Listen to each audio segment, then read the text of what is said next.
Questions like, why are we here? What happens when you die? Where did we come from? And is there a God? The U.S. government has been shown to have had a long-term interest in Scientology.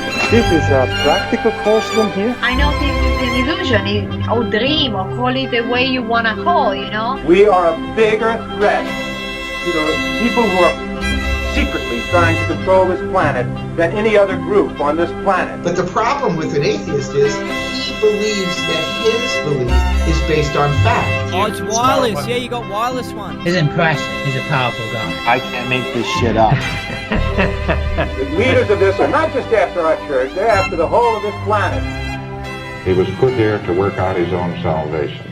And we feel in Scientology that we've made a very big stride in that direction.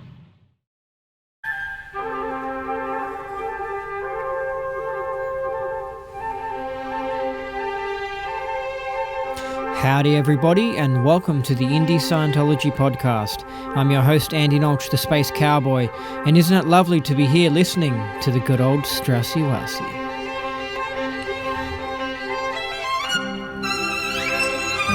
Yes, this is the podcast for Scientologists who are not members of the church, the Free Zone. For people new to Scientology, this podcast is all about that odd religion you might have heard about. It's basically a bunch of self-help books and mind exercises that evolved into a religion created by American sci-fi author L. Ron Hubbard in the 1950s. Today's show is a guest interview with Patricia Krenik.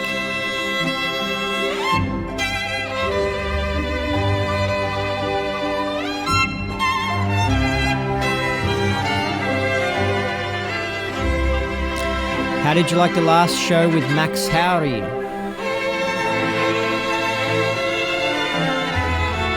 If you liked it, please subscribe, click like, share, write a review. It all helps me to get the truth out there. And the truth really is out there. Literally. Especially in Scientology.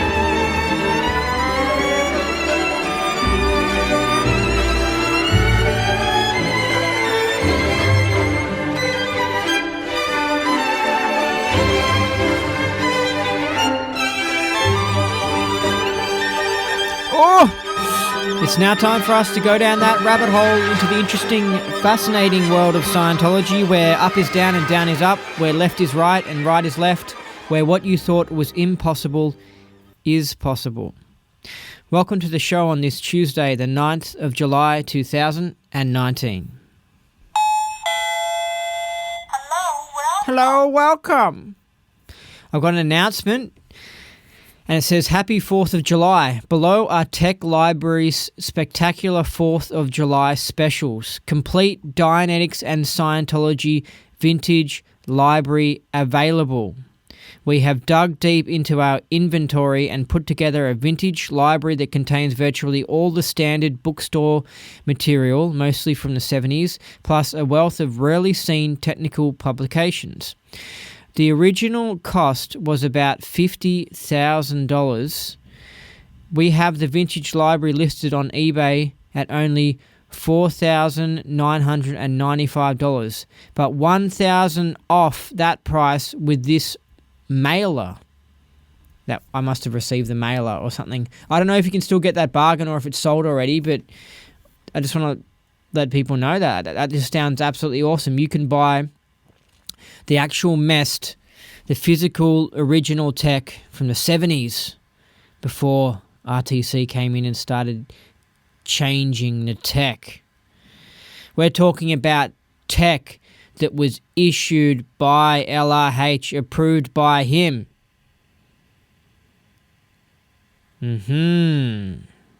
Not by somebody else. And that's awesome, $5,000. Now, anyway, it says the original cost was about $50,000. I don't know if that was $50,000 in 1970s money or $50,000 in today's equivalent. But, wow, I don't know. Anyway, we've got a Free Zone success story. And this is from the Advanced Organization of the Great Plains, and it's about superpower. There are many rundowns on superpower, all the rehab and ability that is essential to becoming more aware. I feel actually lighter now and brighter, with a clarity of mind that is remarkable. I was just outside on a beautiful day here and just enjoyed looking for a 4-leaf clover. The worries of the world were not on my mind whatsoever. This rundown is subtle and kind of sneaks up on you, and I feel I got a lot of case gain in so doing. I owe it all to the excellent auditing here at the Advanced Org of the Great Plains. Thanks to my auditor and CS, Bill Blackford. Cool. Superpower seems really cool. And that was the most nicely presented superpower because it was made like as an internet meme, and has like a nice picture on the background. But anyway, that's the easiest to read success story I've come across. All right, we've got a post of the week, and this one I'm giving it to Eduardo Guiza Perez, and he posted this after I wrote a comment. This is on my YouTube channel. After I wrote a comment saying that he's an OSA agent, and so this is what he posted, and I'm giving it post of the week. He said, "What? How dare you? I'm a real Scientologist, unlike you, who is only giving a bad reputation to Scientologists with your antics. You've carried that lie for too long. I'm not an OSA agent. What are you hiding behind such nonsense?" So, yeah, that's his response to it. I'm not 100% sure he's an OSA agent, but I'm enough sure that I'll write a comment about it and talk publicly about it because I think he's wasting people's time, and I just want to let people know how OSA agents work. See, he's a fake person, a fake personality that's in the groups and stuff, and whenever anything happens, like... Well, anyway, he's there to cleverly cause problems, but he's more of a nice troll because there's different sorts of trolls. There's some trolls that are openly attacking trolls, and there are other ones that are more nice, this Eduardo guy, and so it makes it hard to spot him as a troll. But if somebody does do something to cause problems, like an actual a troll account does do something to cause problems, he'll come in and back up that guy, give that guy support. So this is how you got to have multiple characters when you're doing trolling operations, and this is what OSA does to try and cause problems in Free Zone Scientology and in the groups, is you got to have, different personalities and different roles, and they do different things. And Eduardo's playing the nice guy role, and so that's why he doesn't really get kicked out of anything, but it's very likely he's a fake guy. I noticed his fakeness when I noticed that he was flipping between having good English than having bad English. And so I was like, well, this is a bit strange. Does this guy have good English or bad English? You know what I mean? And then I remember he posted something of his study room setup or something, and it had like things blanked out in the photo, and it was a little bit strange. And like, so sometimes I noticed his comments were just really, really lame, really boring. And anyway, it's quite likely he's a OSA agent, so I'll just let you guys know that. Now, are you ready for a Scientology joke? Just like gasoline, power comes in 3 grades: power, power plus, and superpower. And what's funny is with the advent of Lafayette Hubbard, LRH 2.0, he's got triple power. So it just keeps on coming with the power. It's now time for today's guest interview with Pat Krenik. We do mention 2.0 during the interview. She mentioned, well, actually, I think this is fairly important. Probably the most important section of the interview, but she mentions why she thinks Lafayette Hubbard is L. Ron Hubbard. So that's cool. And if you want to skip to it, I am not... It might be 45 minutes in or something like that. I can't really remember. But I am in the future going to be making a YouTube video on that specifically, because we talk about past lives and how do you know who someone really was in their past life, you know? Who you know, just because someone says that they're a certain person, you know, how do you know? How can you be certain? You know, lots of people say they were Jesus and stuff. So we talk about that because it's a good topic. I'm trying to think what the video is called, but I'll be posting it after I post this interview. But, yeah, it's about something about maybe past lives or something. Anyway, let's dig into this, chuck on a big pot of tea, and let's hear some talk about the world's most interesting and controversial religion, Scientology. After all, we haven't been invited, and curiosity often leads to trouble. Goodbye, Dinah. Goodbye. Okay, today's guest interview is with Patricia Krenik. She is an old-timer, actually a founding Scientologist. She's in her 90s and she's met LRH. She's also an OT8 and she audits people, and I'm sure I will have no problems coming up with questions to ask her for this interview. So, Patricia Krenik, are you there? Yes, I'm here. And here's my cert. Can you see it? Awesome. Yeah, lift it up a bit. Okay. What does it say? It actually says founding Scientologist. Founding Scientologist, 1951. What org was that from? I think it was sent to me when I was on the briefing course in the old Asheville. All right. Yeah. Cool. And the old Asho is the old one in Los Angeles or the one in England? In old Asheville in LA, the Temple Street Asheville. Okay. All right, cool. Wow, and I can see you've got, is that a crystal around your neck? Well, it's actually a rock of some kind that my daughter wraps rocks, so I have to wear her stuff. Oh, well, it's very nice. Yeah, it is. Yeah, it's cool. She makes a lot of nice stuff. Yeah. Yeah. All right.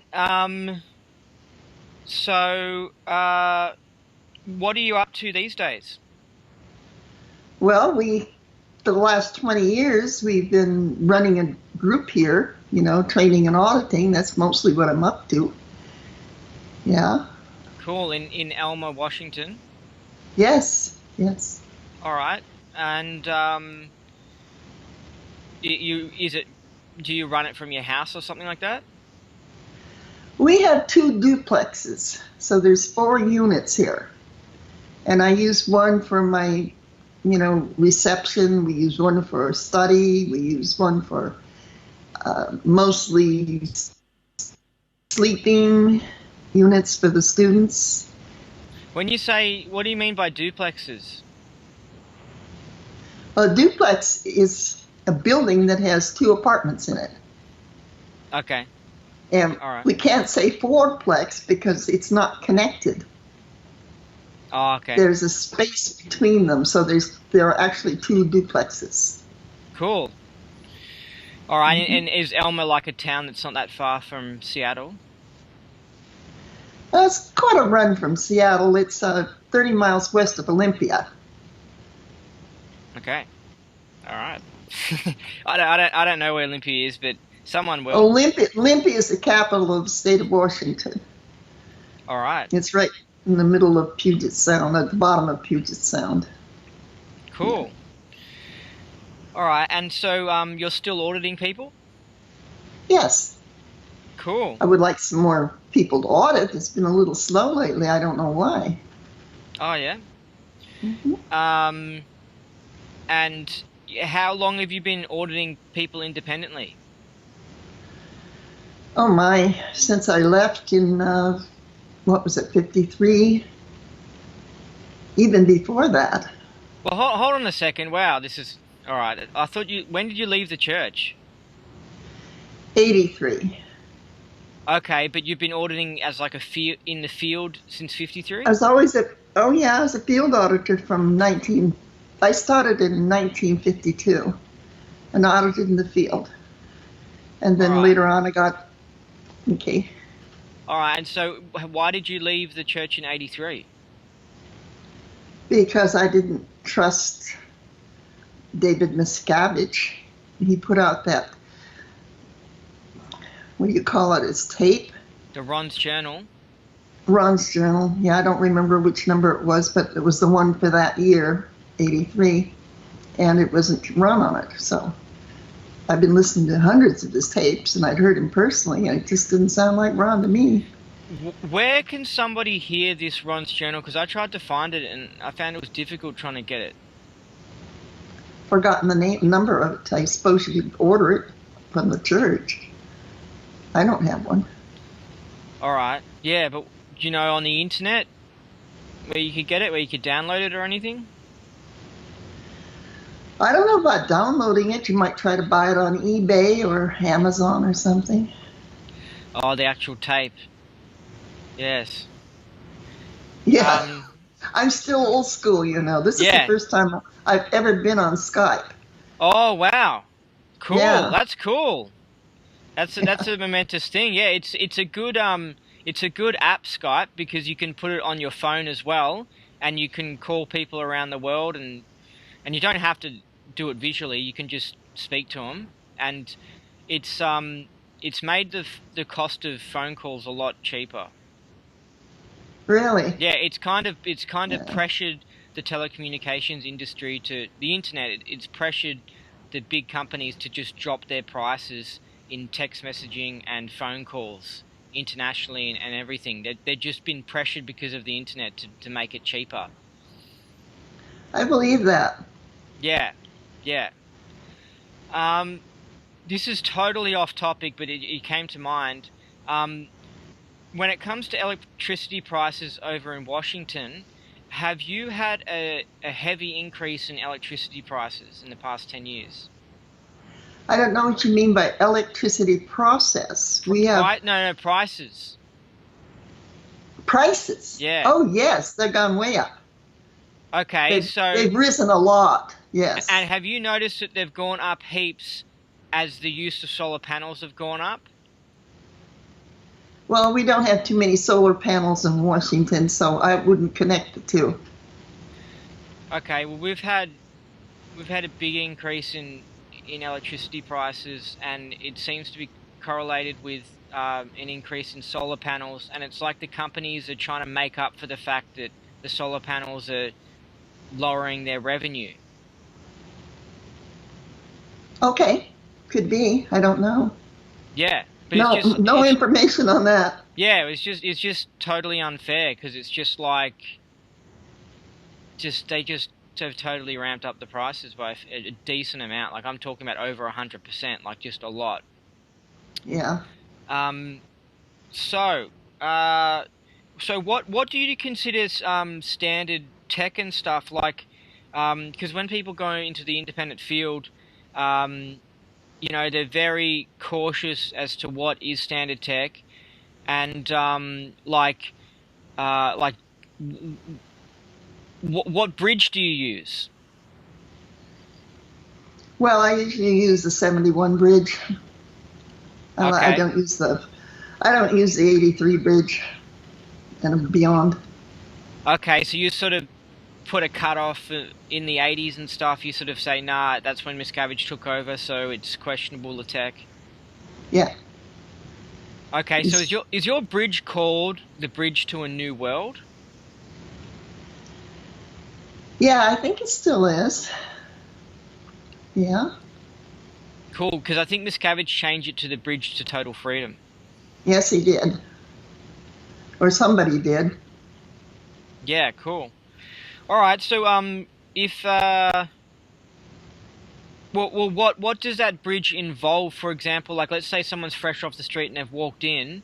what actions would they typically do? Well, they get an interview to find out where their attention is at and what it's on, what they want to have handled, what they're here for, what they hope to accomplish. And we take the answers and we look to see where the charge is, where their difficult areas are. And then we talk about them, basically. So do you do like a life repair? Yes, of course. And when do you do the Purif? Well, we haven't done one here for a long time. We can, but I'm not a Purif trained person. So I don't usually do the Purif, and I don't handle druggies almost ever, so, it's like I don't need it. But we do have a sauna here if we absolutely had to. Good advice. I don't want to put down druggies, but I'm sorry, I've kind of had it with them, pretty much. I mean, I just think that... I just think that there's certain people that are just pathetic and that they avoid confronting reality, and they remind me of certain, I guess, political sort of people where they go into areas of just fantasy land because the truth scares them. And so druggies are sort of similar because they're just trying to escape what's going on because whatever's going on is keying them in. And it's just like, shut up. Yes, it's tough, the truth. Yes, it's hard confronting things, but you have to confront them, Yeah, absolutely. So I guess from a critical point of view, someone would not like that you don't do the Purif. Because then they'd say, oh, it's outtake, they're not doing the Purif. No, they don't give me that kind of complaint. Okay. I've never had a complaint on that.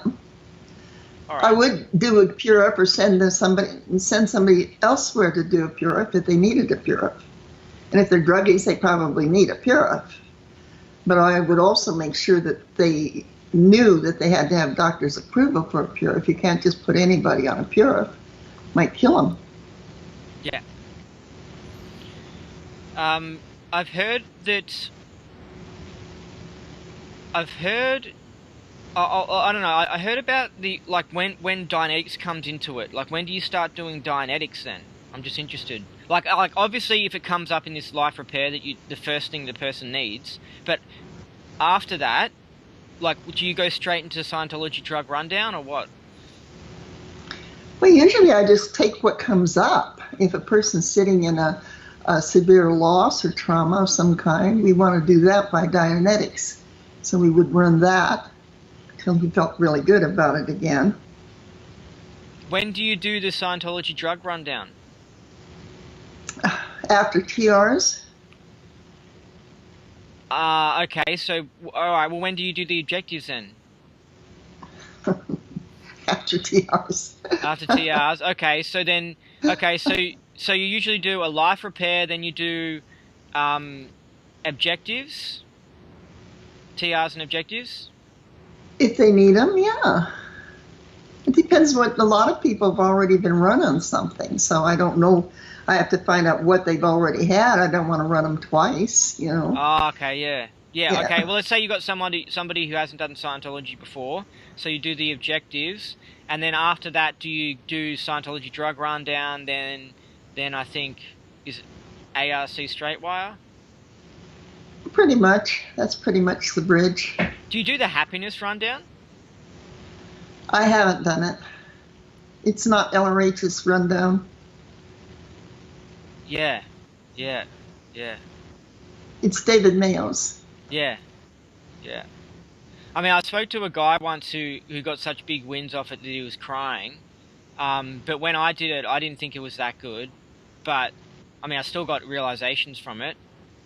But, anyway, and so then do you go into the grades after that? Yeah, pretty much. There's a lot of things at the bottom of the bridge that a person can have, This is falling off. Okay, There's the sub-zero tone scale that they can have at the bottom of the bridge. And there's other things that they've added, the RTC has added that I'm not familiar with, like the survival rundown. I don't do that. I don't do the new ones. But there's a lot that can be done to handle a person's life and living so that he can go away happy. So are you saying that the life repair step can be a fairly big one? Yeah. Should make a change in his life. Yeah, I think I've noticed that. I've sort of noticed that the church sort of quickly rushes people into the sauna, and they haven't quite had a big key out yet with Scientology, and they haven't quite come to the realization that Scientology is awesome and stuff, and they're sort of just like, oh, well, I've just got to do the Purif because my mum said to, or something like that. Yeah. Because the Purif is a hard step to get through, so you want to have someone who's a believer, someone it helps. Someone who's at need a change, who's ready, and then you put them in the Purif, because if they're not, keen on getting better, and if they're not trusting the tech, then they might just blow the Purif, because you got to be an LRH fan to put through the Purif. It's kind of tough. Yeah, you have to be dedicated. And then what about, when does Dianetics come into it? Like, do you do Ned or do you do standard Dianetics? Well, it depends on what my auditors are trained in. I do more CSing than I do auditing. And if my auditors are trained in standard Dianetics, well, I do standard Dianetics. And if they're trained in Ned, I let them do Ned. Which one do you think should be used? Either or.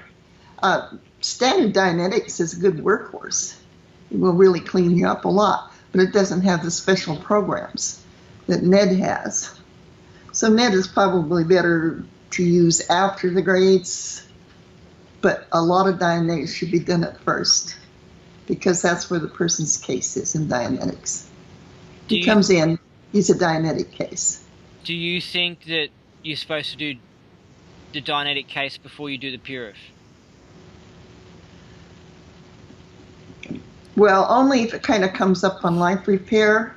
You got to get the guy a little bit of reality on Scientology, how it works before you stuff him in the Purif. But I don't know, just... All right. What about a lot of this Dianetics? Should you do it before objectives, or is this coming in after objectives? Well, I don't have such a rote on this. This is all of these things are interchangeable at the lower part of the bridge. If a person's sitting in a secondary, I'm going to run the secondary. If he's dramatizing his engram where he just got knocked out last year by a car, I'm going to run that. I'm going to run what his attention is on, what's real to him. And if he needs... well, that's about it. You have to handle him where the case is at. Okay. And then when you're ready to make someone clear, would you say this is after the grades and you're like, all right, let's dig into Ned? Is that what you do? Yeah. Then if they go all through Ned and they're just a well and happy human being, then we put them through the rest of the old bridge to be, through power and R6CW and the clearing course and that sort of thing. They have to make clear somewhere. Okay, so if you go clear on Ned, you don't get to do the clearing course, or the one you were just saying, the stuff you were just saying? That's true. You didn't know that? Oh, well, sort of. I mean, I just want to clear these things up. So did you say power processes? Yeah. So they're grade 5. Okay, so all right, so if you go clear on Ned, you miss out on doing the power processes. Right, because you've already cognited on source of power. Okay. All right. Cool. And then you go into the OT levels and stuff? Yeah? Yeah. Okay. And how many intensives do you think, just on average, an OT eligibility should be? I don't do OT eligibility. I think that's something the church came up with. I just make sure that they're set up for the grades. I mean, for the middle grades, the OT1, OT2, OT3. Make sure they're set up so that doing well in life and are ready to address it. I'm not there to, the OT eligibility was to find out if it was okay with the church if this person went through. Like I had a friend once who got thrown off. She was clear, but they wouldn't let her go through because on OT eligibility, they found out that once upon a time she thought about committing suicide. She never committed suicide. She never attempted suicide, but she once thought about it. So the old thought police got in there and they wouldn't let her go through the upper sections. And of course, this was a horrible, horrible ARC break for her. You know what an ARC break is. I don't know if your public does. Yeah. But it's just basically an upset, big upset. Are you serious? Because this is pretty big, because a lot of people have to sign that waiver when they first get involved with the church, saying that, you know how there's that waiver the church says that, you sign something saying that you have thought about suicide or you tried suicide. So then in the future, if anything bad happens, the church can pull out the document and say, look, we have evidence this person was already suicidal prior to trying Scientology, right? Right. Well, I don't know how soon, when they started that. It was after my time for sure. I left in 83, so I don't know what's been going on with the church since then. That's a lot of years. Yeah, well, they started that up for legal reasons. There's lots of documents you have to sign in the church. In fact, each time you go to do an action, you've got to sign a whole new set of documents as well. And they're just all legal stuff because of lawyers. This church is just so scared of getting sued. They have to have all these documents in. And so you get routed from the HGC straight to the reg, and then you pay or whatever, and then you sign a new fresh set of documents, even though you just signed them like 5 days earlier. But you have to go through the same ones again, and no one really reads them. You just initial each page, and they're just lawyers and stuff cause everyone's scared of getting sued these days.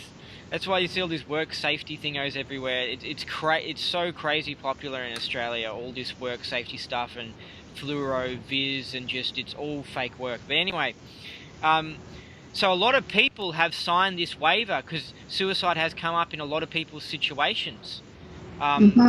It's not just like 1 in 100 or 1 in 50. It's like it's fairly common. So that means that potentially these people could run into problems on OT eligibility. Yes, they could in the church.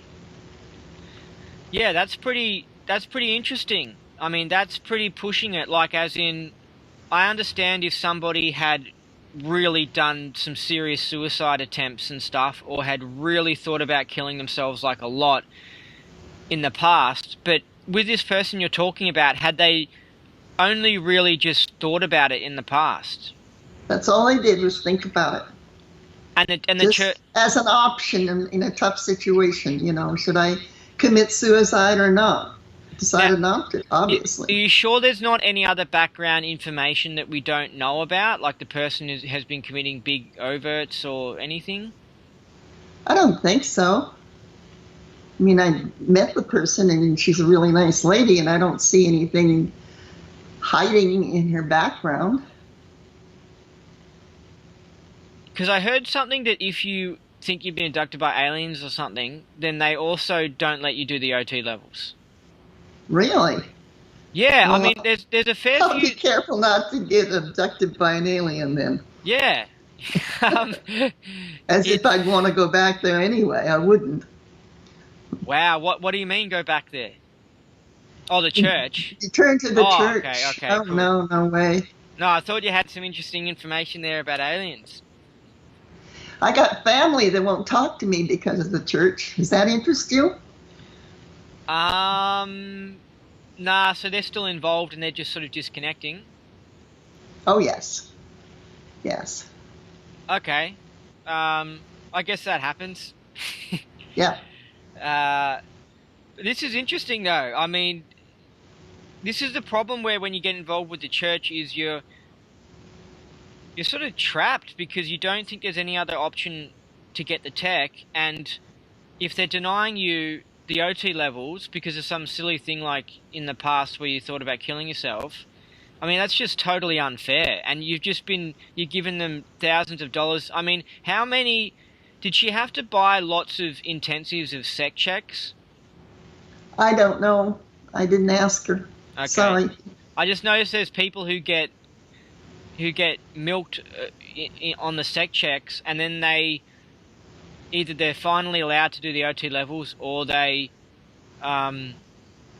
denied it because of some silly reason. Also, sometimes I think people aren't even told the reason why they've been denied doing the OT levels, and they're just left in a puzzle as to why they can't go higher on the bridge. Well, they can. All they have to do is find somebody in the free zone that can deliver the bridge. Yeah. Like me. Yeah. So, okay, so do you do, when it comes to like OT 4, 5, 6 and stuff, do you do the church's new OT levels, or do you do the ones from the 70s? I can do both. I usually like to put a person through the original OT levels. You know, OT 4, 5, and 6, not the NOTS levels, because that's where you get all your exercises, as they're like drills. How to be an OT. What do you do while you're an OT, you know? You know, what can you learn? What can you use? How does it help you? You got to have some kind of control over things, and just get a label that says, oh, I'm OT, you know, and so, you know, how does that help you? So you want to have something that, skill sets that you can use, especially use after you drop one body. You've still got those skill sets for future time. All right. And what about OT8? Well, that's a little touchy. I used to do OT8, and I found it to be a really nice level. I got a lot of wins out of it. Was this the church's OT8? No, it was actually Ralph Hilton's OT8, which was supposed to have come from the church. And he added a couple of things. He calls it expanded OT8. It's a good procedure, but it's not LRH's procedure. And we don't know. Sorry, we don't. I was going to say, how much does it differ from the one that the church is delivering? I don't know. I haven't seen the one the church is delivering. Okay. Have you seen the one that the one that Ray Robles is delivering? I don't know. Okay. Because I'm not sure what he's delivering. All right. But, you know, Ralph Hilton's got a good OT8. He makes good gains. He gets the EP. So that's what counts. You want the EP. And phenomena. You want to achieve what you start out to get. And so I got that on OT8. And a lot of other people do too. But Ron Hubbard doesn't like it because, you know, Ron 2.0 as compared to Ron 1.0. You know the difference. I don't know if everybody knows the difference, but yeah, Lafayette Hubbard. Yeah. Yeah. Reincarnated is 2.0, and so to separate the beingness or the identities, we do 1.0 for the original LRH. Well, he doesn't like it because it isn't, as he's concerned, he didn't write it. So, Since he didn't write it, it's not Scientology. He won't go with anything else. You know, it's got to be Scientology, and that's something he does. That's his field. Yeah. On this OT8 that Ralph Hilton does it involve sorting out past life things and working out if it was you or the composite case? No, not on Ralph Hilton's, but it's there on OT8 from some other data I have. But he does go past track, of course. You get items that represent God, things like that. Okay. All right. Now, what about we won't go into it much because we don't need to, but what about the briefings for OT8 that's been circled around the internet a bit? Is that a part of Ralph Hilton's OT8? I haven't seen those briefings, so I can't answer. One of them is why Satan's mock-up, and another one is like about Jesus. Oh, have you seen those? those? Oh yeah, we give those to anybody that goes clear. We promptly hat them on being clear. Why Satan's mock-up is one of the part of the hatting for clears. Okay, but potentially that's supposed to be given at OT8. Well, it says OT8 on it. Okay. I just think that somebody who's concerned about squirreling would hear this and think, "Oh, that's a bit out there." Even though the data's good, I mean, I'm happy that I've been naughty and stuff and read the OT levels. I just think that it really annoys me that certain people are aberrated and can't confront reality and are like seedy-weedy, like, oh, avoiding scary things and stuff. So they can't handle the truth, so that they hear certain things and then they blow, or they hear certain things and then they dramatize. And it's just like, shut up, look at the data. Yes, it's confronting. Yes, it's blowing your whole concept of reality, but just investigate it, Like when I heard the Jesus thing, it's like, it was just, whoa.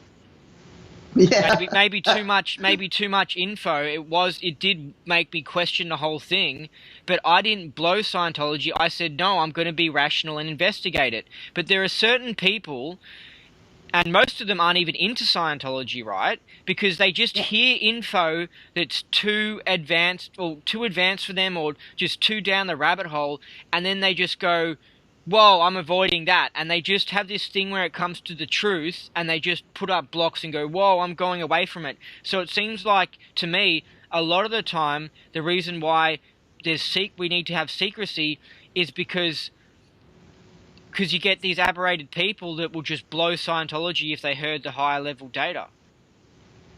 Well, that's probably true. I mean, if they were all Andes, they'll just be like, oh, okay, well, that's extremely out there, but,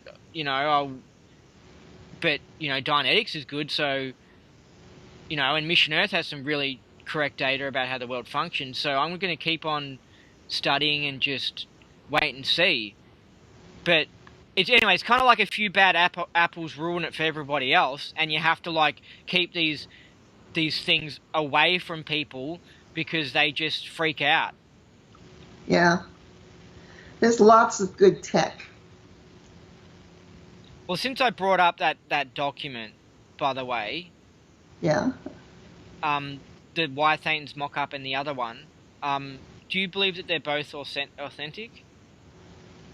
Yeah. A lot of people don't believe the Jesus one. They think that was written by somebody else, but I kind of suspect that would be L. Ron Hubbard's viewpoint, because he was kind of a independent thinker. He did not go along with, the people in general, whatever their agreements are. Like, he wasn't Catholic, and he wasn't Protestant, and he wasn't Jewish. He didn't have any affiliation close. So I think he just pretty much would have had that viewpoint. But a lot of people disagree with that, and nobody knows who wrote that. But you think it was him? Yeah.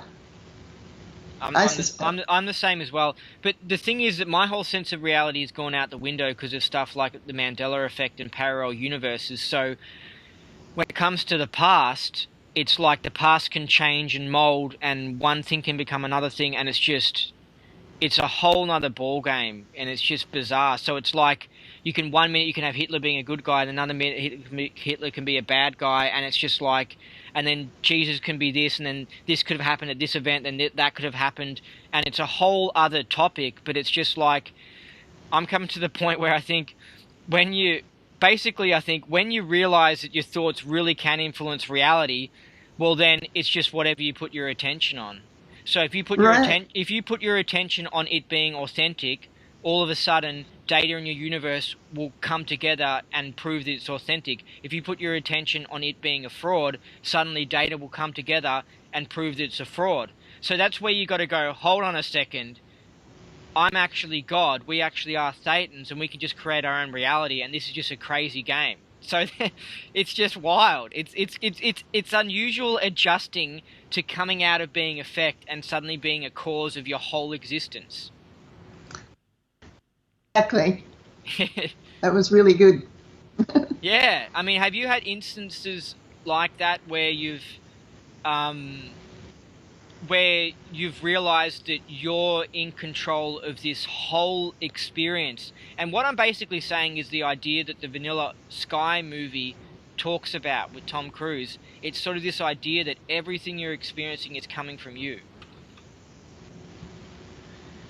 Well, yes and no. I don't think it's all coming from me. There are other viewpoints that make the experiences. Have you had any things where you've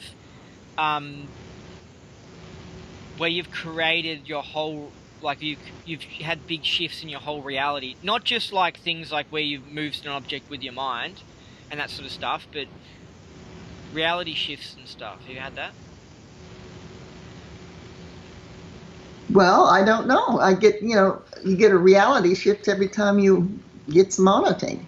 I mean, the reality doesn't stay the same. You may have a fixed idea on something, and then you get some auditing, and it's different. It's changed, and then the reality changes, because when you change your mind, things look different, and that what you're looking at is the agreed upon reality.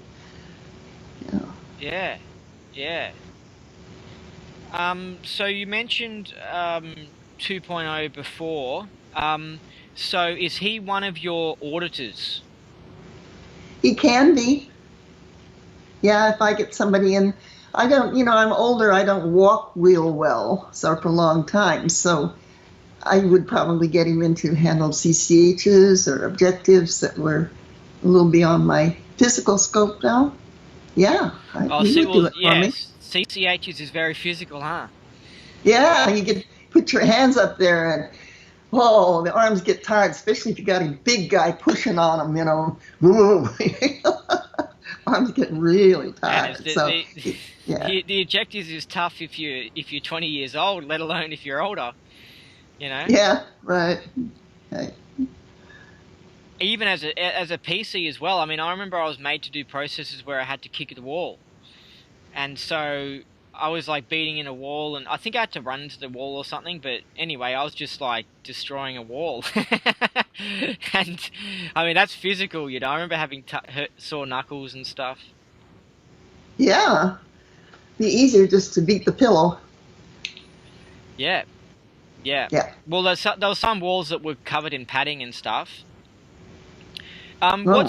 So you, I mean, I don't want to invalidate. I don't want to be rude and invalidate people's past lives and all that sort of stuff, because it's not just what I want to say is it's not just that what I'm about to say will offend you. It will probably offend everyone with their past lives. But I'm quite skeptical in the whole past lives thing, and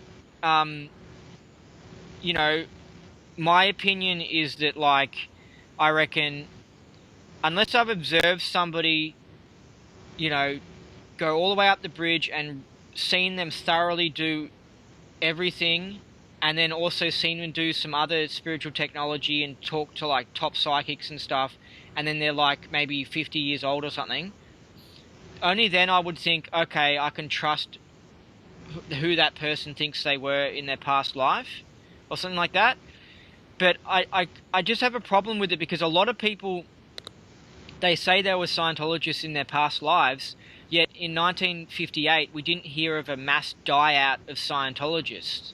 So I'm kind of like, well, why are there all these Scientologists being born into baby bodies in the 60s, yet all these sires didn't die in 1960? So what is going on there? It just seems weird. And then there's lots of people who think that they were Jesus and other famous people in history. So I mean, I just question this sort of stuff, and I think that with past lives, personally, I think people should put it more to the side until they're really sure and they really fact check it, you know? Pretty hard to fact check, but the best way to fact check is when you reach a past life, you have an understanding of a past life, it has to relate to your present life. If it doesn't have a connection, if it hasn't affected your this life, then it's just could be anybody's past life. Well, what about the idea that it's the composite case? Some of the stuff that we can run into in sessions is the composite case coming up. All of it's composite case. But that doesn't mean you can't Hold on a second. Wow, this has changed my idea of it. Okay, so when someone says that's my past life, they're meaning that's my composite case's past life. No, it's the life I lived last lifetime and the lifetime before that. And I'm aware of it, and I see how it affects me this life. And so I was able to change some things. Yeah, but what if they're running into the composite case? What if that's not actually the experience that they had? It's a BT. Well, composite cases, it doesn't have the reality of your own past life. It doesn't. You actually remember your past life. You know, because you were there, or you may recall something. Like I recalled where I was born in my last life. I couldn't recall the name, but I could recall the city where I was born in Canada. So then I was very happy with that. Wow, yeah, it's a really deep, I think it's a really deep down the rabbit hole idea, because we have to understand how reality works before we can understand how our past lives work, because I think it's possible that there's multiple parallel universes and there's multiple times going on and stuff, and so it's not just a simple matter of you died, then the next few months later you were reborn, and I think it's possible that it's not just that simple, and I think it's possible there might even be one Thetan occupying multiple bodies, and so that's where I think that in order to understand the whole past life thing, us as humans need to really get a grip on the top physics and the reality in these parallel worlds and stuff, and how the Matrix really works, right? And then we'll be able to start working out, oh, so this is what's going on with the past lives. You know, I think it's a really deep area of research. Well, each person has his own connections to past life, and one person's connection may not be the same as somebody else's connection. But still, you're going to have something in common. You're going to have a goal in common, or some reason that there has to be a connection from last life to this life. Otherwise, it's just a life, and we don't know whose it is. You know. Well, that's another thing as well, because I know that we can remote view, so we can just tap into someone else's past life and just start getting data from it. Yeah, that's mine. Yep. No, I don't do that. Yeah, but I know that remote viewing actually works, and you can get a remote viewer to sit down, and then they can tap into somebody's mind and start reading it. So then that's where it gets confusing, because you could accidentally start slipping into the condition of tapping into Jesus's life or something like that and reading it.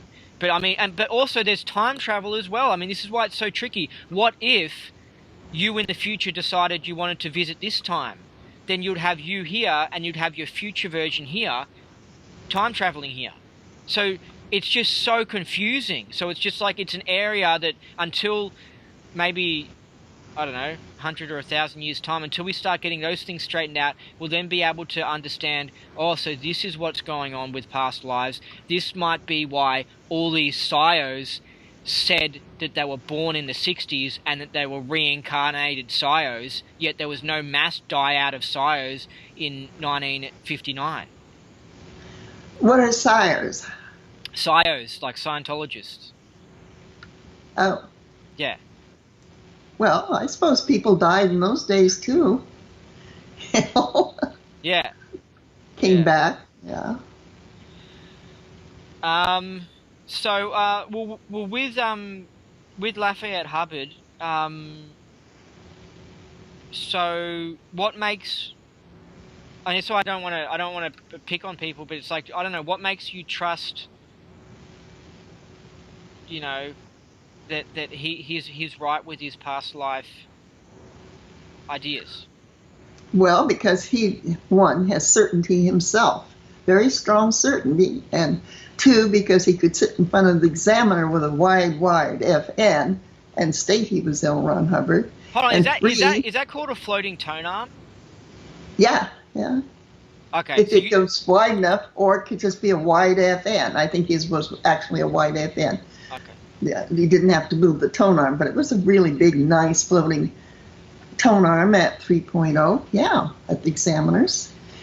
And besides, I checked him out all the way. Now, where does he get this information that he has? He has a huge understanding of Scientology and very little this lifetime experience with it. He read some books, had nothing to do with the church hardly, one or two little things, and that was it. They threw him out. Somehow, I don't know, threw him out, but they didn't accept him in, so I guess that's throwing him out. I don't think he got any paperwork or anything like that. Yeah, well So in the interview I did with him, he said that they wanted him to do, I think, some sec checks, and he said no, and then he asked for a refund, and then that was it. So, yeah. Oh, well, that would do it. Yeah, I know, yeah. You don't ask the church for a refund. No. No, money's the bottom line over there. That's for sure. So then did he start getting objectives auditing at your org? No, I think he got it from a field auditor. He went to a field auditor for a little bit, and then he came to me. Cool. Field auditor sent him to me. Said there's something different about the cat. So there was, I guess. Yeah. Can I ask you about the infinity procedure? Sure. What is it? It's basically finding what the person's sitting in, what he really wants handled that reads well on the meter, and you address it with a few steps, and it can cover the no interference zone, or if the person doesn't have that, you can omit that part and go on to the last part, which is postulate processing. Postulate processing is a very safe thing to do. You can do it on clears and above, really easy, and it won't interfere with anything. So, yeah, okay, I've seen people make good changes on that. So does it have some tech from like the 50s and stuff that is just not being utilized anymore? No, it's just standard tech. It's just a process. You've got two things. Standard tech, you've got what to audit and how to audit. That's your basics in standard tech. How to audit is what you have to have there in order to audit at all. You've got to have some sort of TRs, some sort of communication, some ability to get a piece into session, things like that. And you have to have some ability to handle an upset if it occurs in session. Yeah. So that's how to audit. So what to audit? That's all those processes in Scientology. Creation of human ability, for example, is full of what to audit. Some of them have been taken and moved onto the grades, some of them not. Some of them have been moved to the upper sections, especially on Route 1. Yeah. What's Route 1? Well, in the creation of human ability, you have Route 1 and Route 2. And if you say to the person, be 3 feet back of your head, and he can do it, you put him on Route 1. Okay. All right. Yeah, cool. And if he can't do it, he hems and haws, well, I can't get out of my head. Fine. Walk over to that wall and touch that wall. That's the beginning of 2. So postulate processing, that sounds like something that you would read in the tech from the 50s or something like that, in one of the books or something. Well, postulate processing is probably all through the materials. Could look it up in the tech dictionary and get some references. Yeah. Yeah. So, well, what do you think about is infinity processing used to get someone clear in like 20 hours? Because I remember Lafayette was telling me about that. I don't know exactly which process he used to do 20 hours. He's a clear person that he got in that short of time. I don't know if it was infinity process or whether it was something else, because I don't have access to what he runs on people. I mean, that's private, you know. Okay. Okay. That's interesting. That brings on another topic that I want to ask about the independent field. But so is he keeping his tech secret to himself? No, he is broadcasting it widely. No, but you said that you don't know what he's running or whatever. Well, that's the auditor's code. I mean, you have to keep your auditor's code in. You don't tell somebody what. Oh, okay. So the other person's case is about. But if you are CSing him, then you will know what he's running. Oh yeah, if I was CSing him, but I wasn't CSing him. He was doing this on his own. I get it. So you don't CS infinity procedure. Yeah, I do for others. If they want to run it, I CS it. I can CS it. I know how it goes, and I know enough about CSing that I can handle anything that comes up. Where on the bridge is it done? The best place is after OT3. Okay. All right. You can move a person up through OT8, OT9, depending where their awareness level is. They run from their own awareness level, and they'll make a gain. So they go up on the awareness scale. Okay. I was just thinking from somebody who's new to the independent field, their point of view, because it's hard for them to navigate and find out what's standard tech or what's LRH and what's not. But one definite thing you can take to the one definite thing that they can find out is that the church is squirreling the tech themselves. They are actually editing L. Ron Hubbard's books and his grades and that sort of stuff, and they claim that they're making corrections, but these are actually edits, and they're actually cutting out a lot of the tech. And it seems like the grades have been quickied. It seems like the objectives has been thoroughly extended, and it seems like the OT levels have been quickied as well. Well, the grades were not. They may have recently cut them back, but for a while they had every single process they could find on the grades. They had someone go through and find every single process on every level and put it all on the grades and insist that they run all those levels. And it's just too much. I know, yeah. So it's like GAT1, it stuffed everything up because everyone bogged down. And then to correct that in GAT2, they've streamlined everything. And now they've made it too quick. Like, now they've made it a bit quickie. Like, it's just... Really?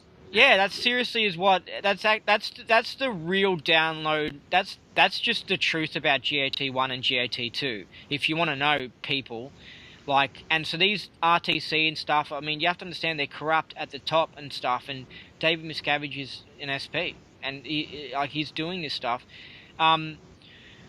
So when it comes to going in the independent field, like, you have to factor in the fact that, you know, you've got to find out what's true tech, and you can use as a stable datum that the church is not standard tech, and that their OT levels aren't that good and stuff, and people seem to bog down on the OT levels for many years. What do you think about these people who are stuck on the OT levels for many years in the church? I think it's very sad. I think it's a misuse of the technology.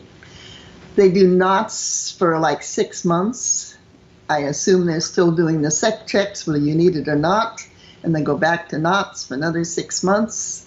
And they do a sec check whether you need it or not, and this goes on. And the sec checks all cost money, you know. So. Do you think this is giving people cancer and sending people type 3? I don't know. I really don't know. There's a lot of talk about knots causing cancer, but as far as I know, 1 in 3 people die of cancer. So I suppose 1 in 3 people on knots would die of cancer. I haven't seen anything that was so startling that I would say knots causes cancer. I don't see that. What about type 3-ness? Top 3-ness? Type 3, sending people crazy. Oh, no. See how that could be. Well, I mean, I noticed it with some out-pointy OTs and stuff in the church, and even outside the church. Sometimes they just like you can tell that there's something, the person's gone loopy. Like I had actually my twin's mother, who was involved with the church, and I think she got up to OT5, maybe, and she literally went type 3. Like she was like, oh, she wouldn't leave her house to go to the shops and stuff. So, and there was another guy who that happened to as well. He was working as in Div 4. He was working in Div 4, and I mean, he seemed like a pretty normal guy. He looked a little bit like Mr. Burns. No, sorry, he looked a little bit like Mr. Bean. I know that's off topic, but anyway. And then I remember hearing that he went type 3, and that someone from the church was visiting him at his house because he's gone crazy. And it's just like, what is going on? Okay, so now I understand you. You're saying type 3. Yeah. It sounded different to me. I didn't know what a top 3 was. You mean type 3, just over-restimulated. Yeah. Well, then they bypass some charge, and it needs to be picked up by a competent person. Do you think it's because they're spending so much time on this solo knots or whatever that's making them go type 3? It's just this excessive amount of time on it. No, I think they're spending excessive amount of time over bypass charge that they're not picking up. They're trying to go on when you can't go on until you fix what went wrong. So they're basically just keying themselves in by going in session every day. Could be. If they're having problems, yeah. It just makes me, when I look at it, I just go, wow, LRH must have discovered some seriously deep mental exercises that really do explain insanity, because when it goes wrong, these people are going insane. Well, a wrong item can cause a real upset. Wrong items, and in knots we're always asking for items. It could be a wrong one, or it could be the wrong person that the item was given to. So as soon as you get a wrong item, you've got somebody screaming and yelling and causing all kinds of trouble, because that's what happens. It's in the laws of listing and nulling. If you don't do it correctly, then the person gets very upset and stays upset until you get it fixed. What would you recommend to somebody who's like, I don't know what level it's at, OT5 or OT7, and they've sort of gone type 3, and I don't know, they're hearing voices and stuff like that. Although there's truth to that sort of stuff, but like they're starting to go type 3 and they can recognize it. What would you recommend them to do? Rest, get sessionable, come back and get a correction list. So do independent Scientology and stuff and do a correction list on it? Of course. Yeah. It's just fascinating. I mean, I remember speaking to one guy at an event when I was involved with the church, and he just rambled on and on and on and on, and I was just like, what the fuck? This guy's crazy. Like, he was like some annoying person you meet on a bus or something like that, and it's just like, wow, the tech's really done him good, Yeah, I get it. It's called scarcity terminal. Didn't make his level 0. Has nobody to talk to. So if somebody comes in and sits down, he won't stop talking. Yeah. Or terminal scarcity, I guess I reversed it. Do you know there's also scarcity. There's also oh, sorry, go on. I said scarcity terminal instead of terminal scarcity. That's okay. Yeah, okay. I got the idea. So, I mean, there's also the thing is the fact that they have gotten to a certain level where they are keyed out. And what happens when you get keyed out is that you're cool with just doing whatever you want. because I noticed that when I was talking to this person who was hearing voices and she was scared to leave her house and stuff, she seemed pretty cool and keyed out when I was around her, to be honest. But she did say one or two crazy things about the ghosts or whatever. But she seemed pretty cool and like keyed out. So there is a problem in that when you get keyed out, you can engage in unusual behavior because you just don't give a shit, because you're just like, yeah. But when you're lower on the bridge and you're all fearful, you're like, oh, I won't do that, and you're closed up as a being, so you're not quite open to doing funky things. So I think that contributes to it as well. Like, the guy might be keyed out and just be like, I don't care, I'm just gonna talk like stuff. I don't care if that person doesn't want to listen to me. I'm just gonna talk. I'm gonna create my own reality. And so then he just goes blah blah blah blah blah blah blah blah blah. You know what I mean? Yeah, but still unacceptable. Yeah. You know.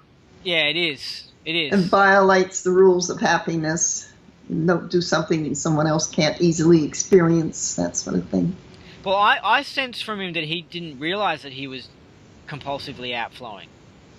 Yes, that's an outpoint. He doesn't notice it himself. That's an outpoint. I think that means that his awareness isn't that high, you know? Right. Anyway, so let me see. I want. Let's do a bit of time traveling there, huh? You want to do that? Time traveling? No. Yeah, like the old time. Like, what was it like when you first got into Scientology? How'd you find out about it? Oh, I see. Okay, I got a book sent to me at Christmas from my uncle. It's my Christmas present, so I stayed up all night and I read the book and I found it fantastic, and I've been in Dianetics and Scientology ever since. And actually, I could see better after I read the book. I made a case change. I'm reading it. Yeah. So, were you in your early 20s?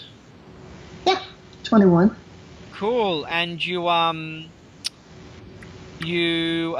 into one of the first organizations in Los Angeles or something, was it? No, you got to realize that while the organizations were at that time, the only organization was probably out in New Jersey someplace or someplace back east. We didn't have any buildings close by. So what we had was a lot of interested people, and we'd get together and we'd have, lectures, demonstrations and things. And I remember when in 1950, early 52, I went to this lecture, and there was a guy afterwards that would get on a scale, and he'd show how the scale would show him at a certain rate, and then he'd mock up mass, and the scale would go up. I thought that was pretty good. Wow. That was our early OT stuff, you know. So he would stand on the scale and then think of mass, and it would be like mocking it up, and then the actual scale would increase. Yes, he made himself heavier. By how much? 2 or 3 pounds, and not huge, but you know, it was good enough for us. I couldn't do it that time, that's for sure. And skeptics can criticize this, but skeptics believe in mainstream science, and mainstream science believe in the Big Bang, and the Big Bang is an instant creation of mass. The whole universe just went and created right there and then. It's exactly the same thing. They basically believe in God, or they basically believe in supernatural shit, and they don't even realize it. Like, they don't have any explanation as to how the universe just suddenly appeared, because it appeared in like a fraction of a second. That to me is just going boom, instant, bam, it's just God. It's maybe someone switching on the Matrix. You know, that's what they believe. Like, they're such morons. They don't even know that what they believe in is really out there in itself. I mean, what the Big Bang, if anything, is almost like a confirmation of God. You know what I mean? It's just saying, I don't know, it just appeared. And it's just like, yeah, just the mass just was created like that. You know? So this is a miniature example of the Big Bang. He just said, here's a few extra pounds. Boom, there. Yeah, Ron 2.0 works with the Big Bang, you know. Did you know that? So, no. Oh, yeah. He thinks he calls it incident 0. And it's the basic incident you have to run out to get a person clear. That's what he says. Interesting. So well, I don't even know if the Big Bang is true anyway. I mean, it's just a theory as well. And that's another thing with the mainstream science, in that if you have a theory hanging around for long enough and you have a few news reports on it, so it promotes it, suddenly the theory is just considered to be the fact. And it's just like, mainstream science is just a piece of crap. I'm sorry, I guess it annoys me when you see that people don't understand what reality is. Reality is the mainstream media repeating a certain thing over and over again, and then somebody picking up on it and deciding to put it into a textbook, and it's just whatever's become popular, but that isn't necessarily the truth. Agreed. Yeah. They don't understand how reality can be created. I noticed this when I was looking into the comedy industry, and I saw how a certain management agency would take on a new potential star, and how they would give that person promotion and put them in this movie or put them in this magazine, and they create the impression that this person's a star before they're even a star, and then people just go along with it, and then suddenly this person's a star because this other person wrote an article that the person's popular, and they can create somebody being popular, basically, and it's just like the person's not even that talented. Right. Yeah, so I think and that's when you realize, I guess, how postulates work, how it's just like reality is just whatever you want it to be, whatever you're willing to put attention on, and whatever you're willing to create. And you can just create any reality. Exactly, and that's why it works. But a person who has something he doesn't want, or is the effect of something he doesn't like, then he's making wrong postulates. So we have to, if it's a negative postulate, we want him to come up with a positive postulate. So, yeah. Yeah, and people, and that's as well what people have to confront as well, is the fact that they've been creating their own problems and illnesses and stuff, and I think that's where we get into those people who put up blocks and go, I don't want to confront that reality. Like, some people literally have hernias when you say, like, people are actually wanting to be ill and causing their own illness. They're just like, whoa, no way, man, blah, blah, blah, and they don't go, oh, maybe I am creating my own illness, I'm going to see how I can change that. You know what I mean? And so that's what I would do, and then I wouldn't have an illness. But then they'll do that. Like, anyway, it's this whole idea of not confronting reality. Just no. It's just that they don't want to know that they're... Anyway, they departure from the truth. They're just not truth seekers. Anyway. Right. So what about this Big Bang Incident 0? Well, I guess it's still there to be run out. Okay. Get a date for it and all that sort of thing. Have you done it? No, I did a lock on it, which was really interesting. A similar incident. It was later on the track than the one that Ron has. It was very interesting, very enlightening. It was very similar. So Thetans were around while the Big Bang happened, is what you're saying? Oh, yeah. We were there before the Big Bang. Yeah. Yeah, I know, yeah, but actually while the Big Bang event was happening, Thetans were involved. Mm-hmm. And a lot of us had bodies. You had bodies back then? We had bodies back then? Yeah. I know, it sounds weird. How could you have a body if you had no physical universe? Yeah, that's what I'm thinking. We had bodies all mocked up somehow that were real to us, and we could see them and play with them. And so we had them before the Big Bang. Okay. But I haven't run it all, so I don't... There's probably things about the Big Bang I don't know. Except it went Big Bang.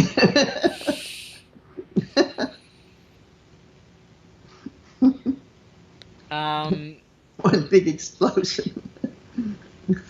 And it's full of holes as a theory as well, and it's just annoys me, because I know that there's certain self-interested scientists that are just trying to get a new mansion and trying to make people think that they're an expert, so they won't walk around and say, hey, look, the Big Bang's full of holes as a theory, and it's just a theory, and like they're salesmen, and Einstein was a salesman, and he was promoted by the mainstream media, and he was self-interested, and he was taking other people's ideas and incorporating them, and they're not so much interested in the truth, but the truth comes second, and what comes first is their own first dynamic survival, and that I think is disgusting.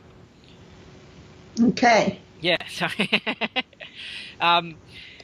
So when you got into it, tell me more about how you got into it, Scientology.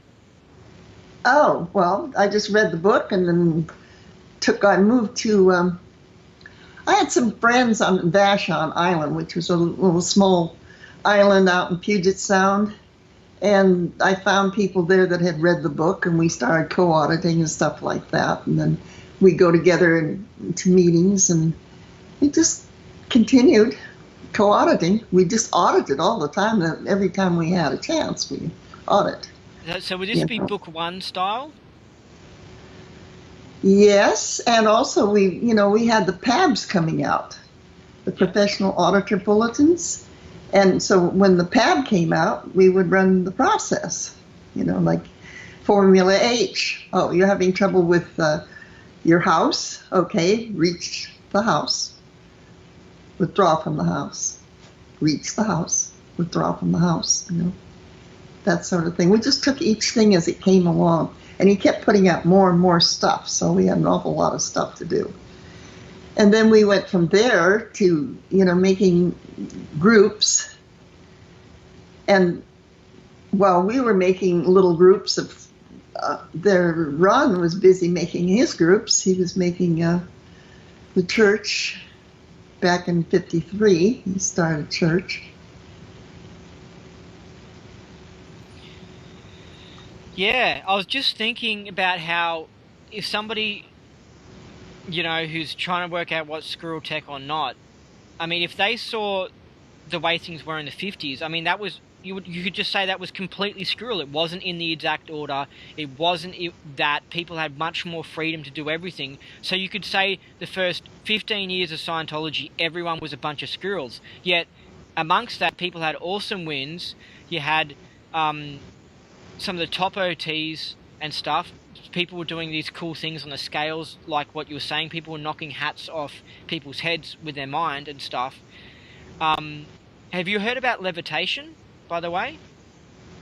I had a PCU claim he levitated in a session once. Did he? So his body lifted up? That's what he said. He said, I was in this session, and my body just lifted up off the chair. But he wasn't in control of that. That was some kind of automaticity. But he did levitate, but he didn't know how he did it. Hadn't a clue. Because you hear about the Asian mystics or whatever, like sitting there and levitating, and there's some vids on YouTube, and you don't know if they're real or not. But anyway, but what I'm trying to say is that it's just like the whole first start of Scientology was all squirrel anyway. So it's just like you've just got to look and think and analyze for yourself, and if you're dumb, then you're going to come to a wrong conclusion. Sorry, you've just been granted from God dumbness or whatever, and you're not smart enough, and that's just how things are. Sorry, but if you're smart, then you got to look and you got to analyze, you got to work out what's good tech and what's not bad tech, and it's all up to you. It's not like somebody's going to hand you a bridge. You're not a spoiled little kid. Like just get handed, this is exactly what tech is. You have to do the research, the analyzing and the testing, and you've got to, anyway, things just aren't that easy is what I'm trying to say. And don't be too concerned about going into unusual areas, because for the first 15 years, everyone was doing everything unusually. There was no standard bridge, That's not quite true. They had SOP 8D, which was standard operating procedure. Yeah, but that SOP 8C I know, but standard operating procedure. Yeah, but it was all different to what the 1985 bridge was or the 1995 bridge was. Do you know what I mean? It's different. It's different, but it was still standard operating procedure at that time. Yeah, But so if you went into 1955 and started doing Scientology, right? Like let's say you're from the year 2000 and then you go and you do Scientology in 1955, you'll just think it's all a bunch of screw shit, and it's just like no, you don't get it. The bridge was all different back then. You know what I mean? And so it's like you've got to decide what you consider to be standard tech. And I agree with you in like the 70s. I would go by a bridge from the 70s. And yeah, anyway. Right. Yeah. No, because I'm thinking from their point of view, they go into the independent field, and they'll be like, oh, this is a bunch of squirrels, but it's just like they were all a bunch of squirrels in the 50s. They were all doing different stuff. Do you know what I mean? Like, as in, it wasn't this like rote standard. They were pretty much doing what Ron said to do. It was an experimental track, and they followed the new processes as they came out. Yeah, Ron was changing himself. He was going, oh, here's a new thing, and oh, here's this, and he was evolving and working out what the truth is. There was not like was ever one bridge that was like, this is the truth, this is what it is. He was Hubbard's ideas himself were evolving as he was working things out. So it was all almost like a big experiment. But anyway,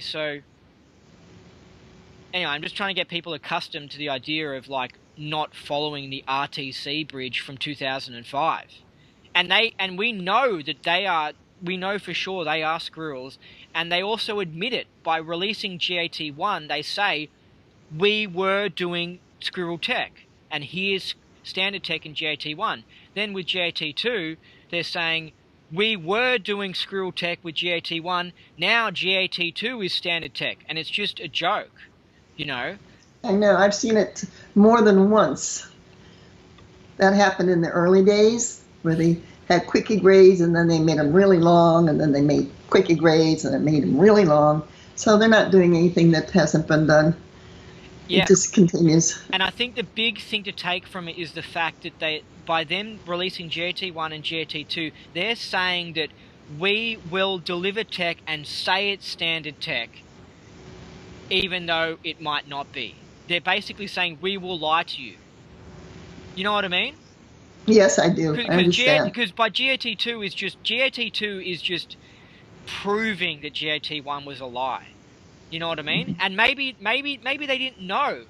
But that makes it even worse. So it's just like, they won't know for sure, and they'll release GAT3 or whatever, and they won't know for sure if that actually is standard tech, but they certainly will tell you that it's 100% standard tech. Basically, it's blowing the lid off Dave Miscavige lying, and that he just says whatever's good for GI, and you can't trust him. Sorry for me going down that path. When did you first walk into like a proper org? Like, when did first orgs actually get built? Well, they started being built in 53 down in Phoenix. They actually incorporated in New Jersey, and they started in 53 in Phoenix, and Ron did some courses down there, advanced courses of the day. But in our area, we had to make our orgs. There were no orgs until we got together and got friends together, and we decided we're going to have an organization.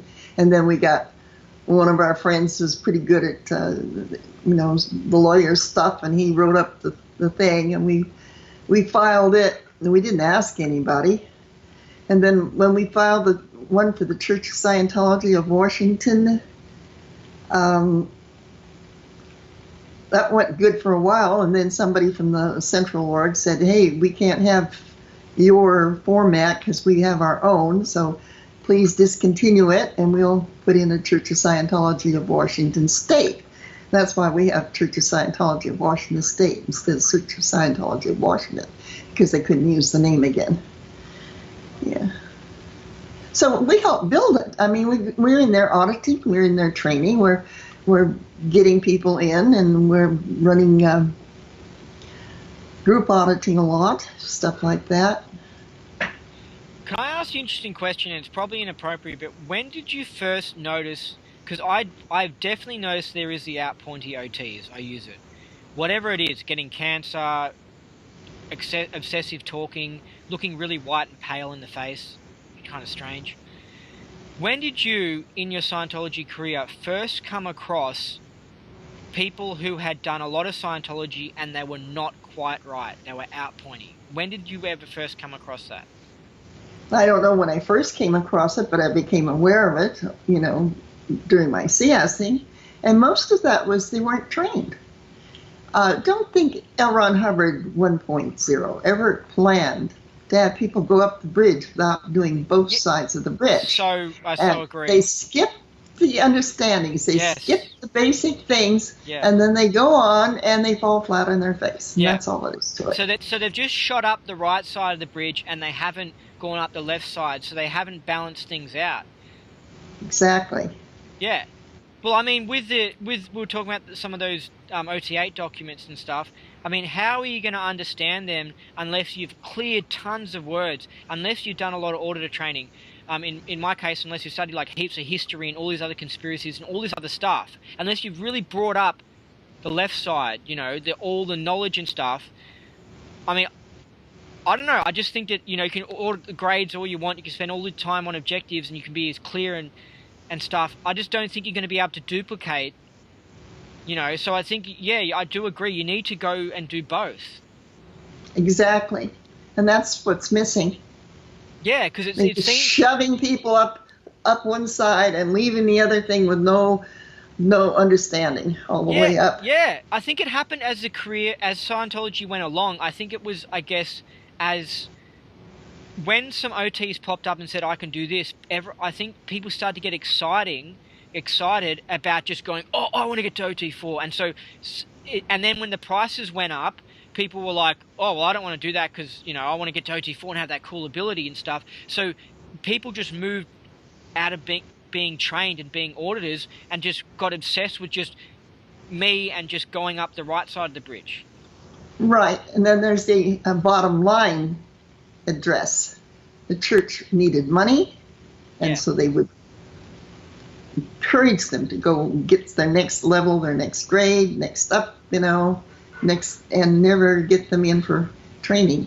Well, I'm not too sure about the money, but it seems like you can get $300 an hour for a PC, but for a student you can't get $300 an hour. Can you? Well, no, of course not. But you can get a lot of students. It brings in money. It's a steady. But it's not huge, but it's a steady trickle. But I can see how, from their point of view, how they would move towards just wanting to sell people intensives and stuff because it's just a good money maker. Absolutely, it's a good money maker. So I think you're really right about this training thing. This is a huge, big outpoint in that you see the old timers are less aberrated and stuff, and Scientology is functioning better because a lot of them were into the reading and the philosophy and the understanding and the training and all that sort of stuff, and they weren't just obsessed about an auditor just one-way flowing them and getting them up the bridge. Exactly. Yeah, they were more wise. Yeah. Yeah. So that's what we've got to do. We've got to move into people, not being so concerned about that right side of the bridge. It's everything. You've got to increase all your knowledge and stuff. I think as well, maybe you can answer this question for me. Why some things might go wrong on these OT levels is the fact that it needs a well-trained auditor to deliver them, because it seems like it might be harder to deliver. So if somebody's just gone up the right side and then they're trying to do OT5 or OT7 or whatever, they're kind of like a dumb solo auditor, so they're going to do a shit job. Like, do you agree with that? Maybe yes, maybe no. Solo auditing is easy. But then I say it from the viewpoint of somebody who was trained in auditing. So I think most solo auditors do a pretty good job, actually. I don't think they'd have any trouble solo auditing once they learned how. But keeping their gains, no, they need to have a lot of technology.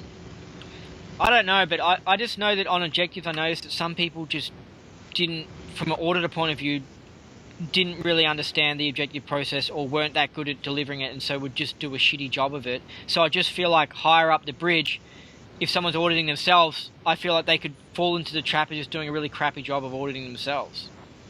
Well, they can. I've seen some pretty crappy jobs. Yeah. So that might be causing some problems. So it really is, yeah, you got to go up the left side as well. And I think it's not just the left side. You learn this on the Data Evaluators course. You learn about data of comparable magnitude, and it helps you to understand things. So if you've just got Scientology in your universe and that's all, you're not going to duplicate LRH. You need to know about all these other things. And that's how LRH knew so much, because he'd studied other things. He'd read all this stuff. He knew about all these other conspiracies and stuff. He was so well knowledged and stuff. And so then he could create Scientology. But anyway, go on. Okay. I don't know where we left off. Okay, so,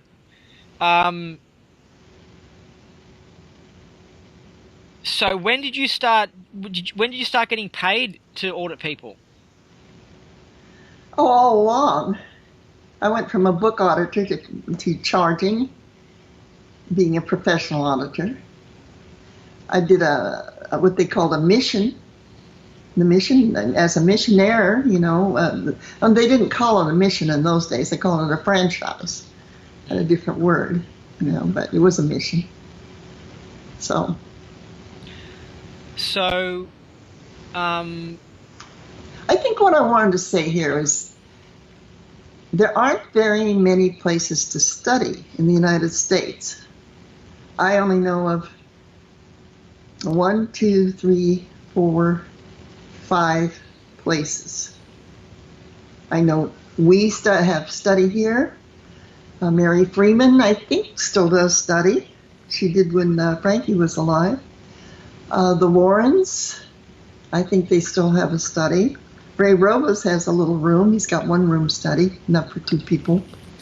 And I think that Vietnam gal from California has a study down there. I don't know for sure. I haven't been there. But. So there's not very many places, and there's nothing that I know of. There may be some, but I don't know of any on the East Coast. So everybody has to come out here.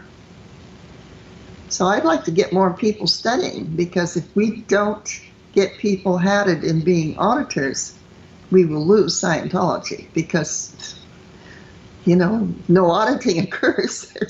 There's no Scientology. That's all.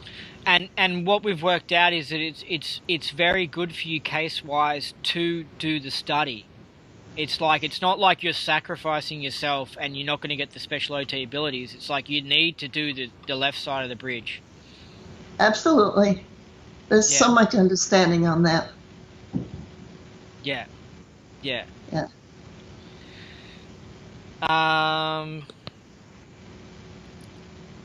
So, and also, with the whole being trapped into an org, well, it's like, let's say you're looking for like a good plumber or something, right? You don't want to be trapped and have to only use one company's plumber, because then you're like a victim, and it's like if they're not the best plumbers in the world, then they can take advantage of you, and you're trapped. So whatever situation you're in, whether it comes to picking plumbers or an org to go to, you always need to have that freedom of choice, and that allows you to then find the best job and stuff. And when you've got like the way the church is, where they're all connected, the members don't have that freedom of choice. So then you get organizations going backwards and downhill, because they're not relying on survival of the fittest and stuff. They can just deliver a crap job, and the PCs are stuck and have nowhere else to go. You know what I mean? So this is why the independent movement is actually pretty important, in that it needs to function and go well, and then it would actually help put ethics into the church, because it would pressure the church to start doing a better job. Mm-hmm. We get a lot of tough cases in the free zone. The easy ones they keep. They keep the easy ones. They go up the bridge real easy, no problem. They got lots of money, no problem. So they go through real fast.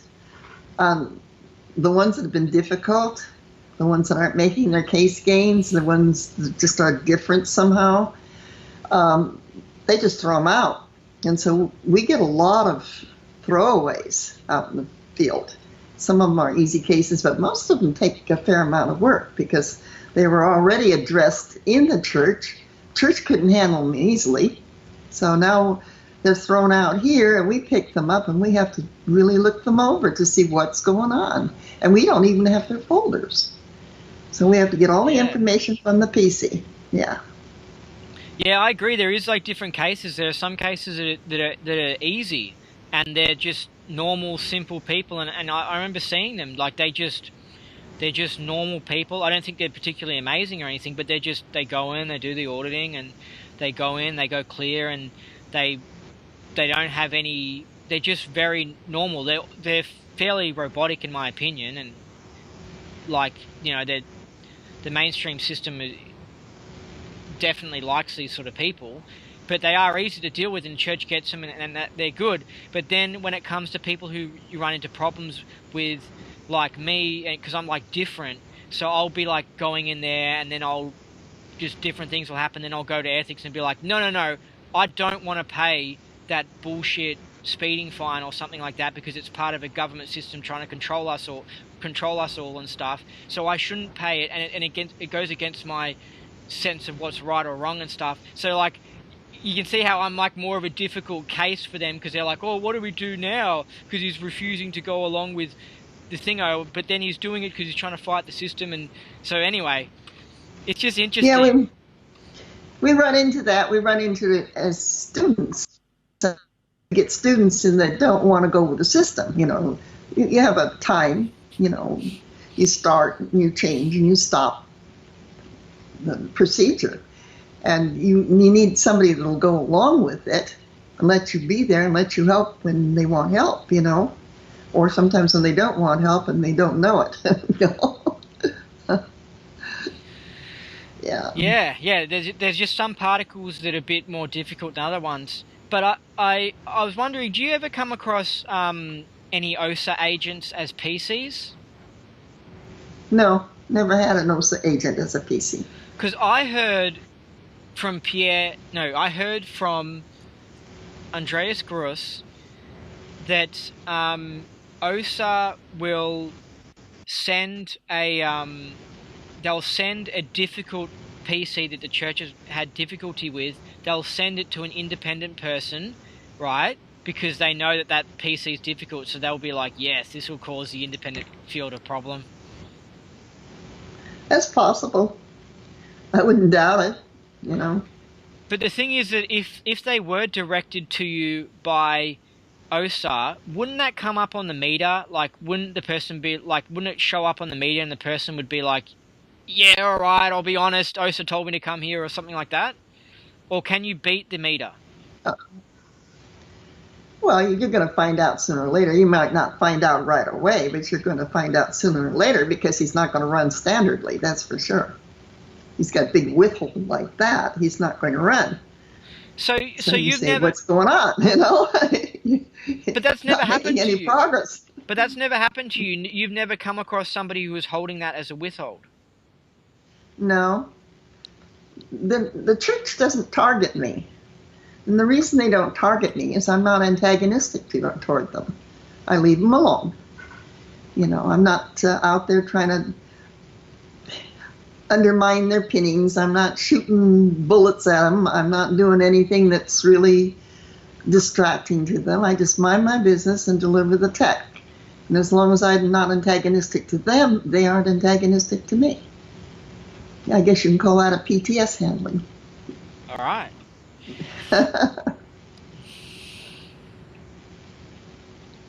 I've got a question from an independent, Scott Gordon. Maybe I should use the word free zone. What do you like? Do you like the word free zone or independent?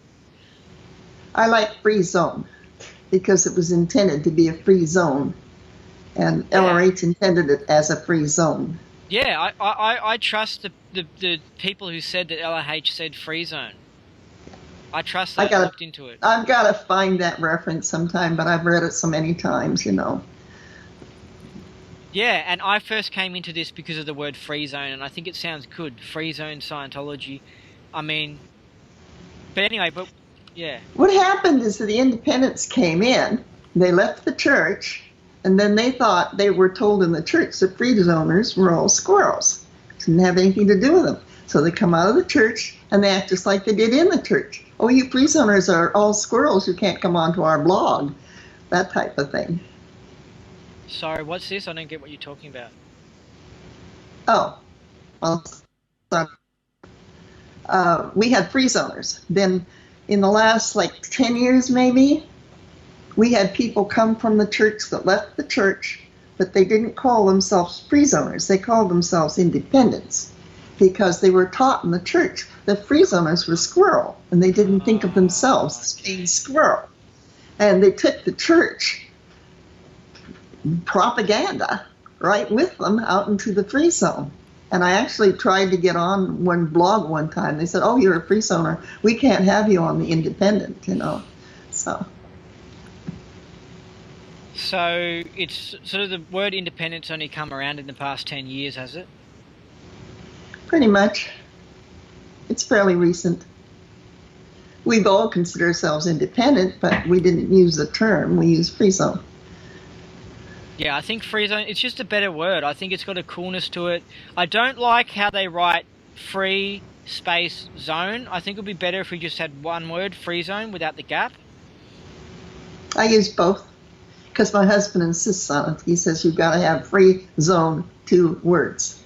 Why? That's the way it was written originally. So he's a stickler for little things. Yeah, I know. Yeah, I know, yeah. Yeah, so I've got this question from Scott Gordon, a free zoner, and he says he wants to know about the advanced materials, like how and who is going to preserve them, in particular the L's. Oh, well, Scott wants everything out for everybody. He just wants it all out there, laid out there, but I don't think that's a good idea because people aren't trained in it. They're not got enough background in it, and they can actually, if their case is close to it and needing it, they may look at something and read something and it may ask a question like, that requires a item or something, and then they get a wrong item and then they don't know what's wrong and they're feeling upset. I don't think it's a good thing to put that out for everyone. I think you should be trained to get your materials because otherwise somebody's going to get hurt. Well, do you know what I believe? I believe in the whole pirating philosophy, which has come about with the internet, where it's just everything's on the net. You can all get it for free, and there's just no copyright. Because I see how copyright and this patent system and all this sort of stuff is a way to suppress society and keep inventions hidden.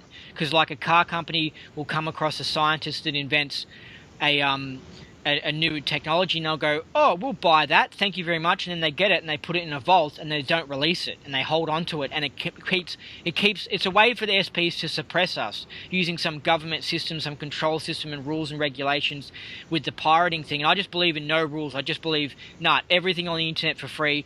And even if I one day make a great movie or write a great book or something, it's something that I have to accept, the fact that everyone's going to steal it on the internet and just have it spread around for free. But all I see is that these changes are coming in the past 15 years with the internet, and all I see is benefit from it. It makes things much better, having knowledge and Scientology tech for free and movies for free. Like, I just go and download a movie. You know what I mean? It's so much easier than having to go... It's not only easier because... I find that with Pirate Bay, there's you can just find everything. It's just like it's like Google. It's much easier. Whereas when you have to search for a movie, you have to go to iTunes and find if they got the movie. Then they don't have the movie. Then you got to go to Netflix. They don't have the movie. Then you got to go somewhere else, and then also you have to pay for it. But I find that just downloading everything for free is easier. So I reckon that we should just have the idea that everything's out there, no matter how advanced the tech is, it's just all on the net, all for free. Well, it's all available to the right person, I mean, Scott has never personally asked me for the materials that he's looking for, but if he's trained well enough, I'd be happy to give it to him, and he can store it for eternity.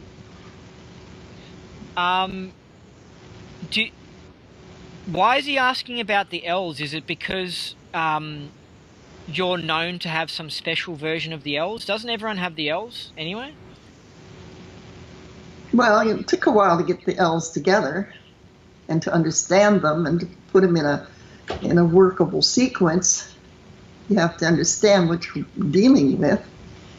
So the understanding has to be there. I don't like just giving stuff out to people that don't understand and going to think they know something because they're auditors, so now we'll just do it like we do it on the lower levels, and now, oh, I don't feel good. Or maybe they go off and try to solo audit it or something. Oh my God, you know? It's just like you don't give poison to babies. You just don't. It could be poisonous, you know, if somebody doesn't know what they're doing with it. See, you teach people to light the firecracker. You don't just give them a firecracker when they're young and say, you know, just light it up. Yeah, but I believe in the whole American Wild West idea where just everything is free, and yeah, there is some dangerousness, but people should be allowed to have guns and people should be allowed to have firecrackers. It's just like I don't believe in these control systems and stuff, and so yeah. Well, I'm not much for free stuff. Free stuff, I mean, somebody's time, effort, and energy went into everything that somebody is getting free. There's got to be an exchange somehow. Doesn't mean that all things can't be. I mean, a lot of things can be free. Some things can be free, but you can't give it all out free because you're working for nothing. You have nothing to show. I mean, it doesn't work. You've got to exchange with somebody. I mean, I can't keep an organization here if somebody doesn't pay me something. Yeah. You know? Yeah, but I'm talking, I guess, more about intellectual property sort of stuff. But if someone wants to go and try and make money off something, I believe in freedom again. So I think good, go on, you try and make money off it. You know what I mean? But I think what I'm trying to say is that I disagree with big government controls and I guess governments restricting freedom. I think people should be free to charge whatever they want for something, and I think people should be, anyway, just total. Okay, yeah, I understand.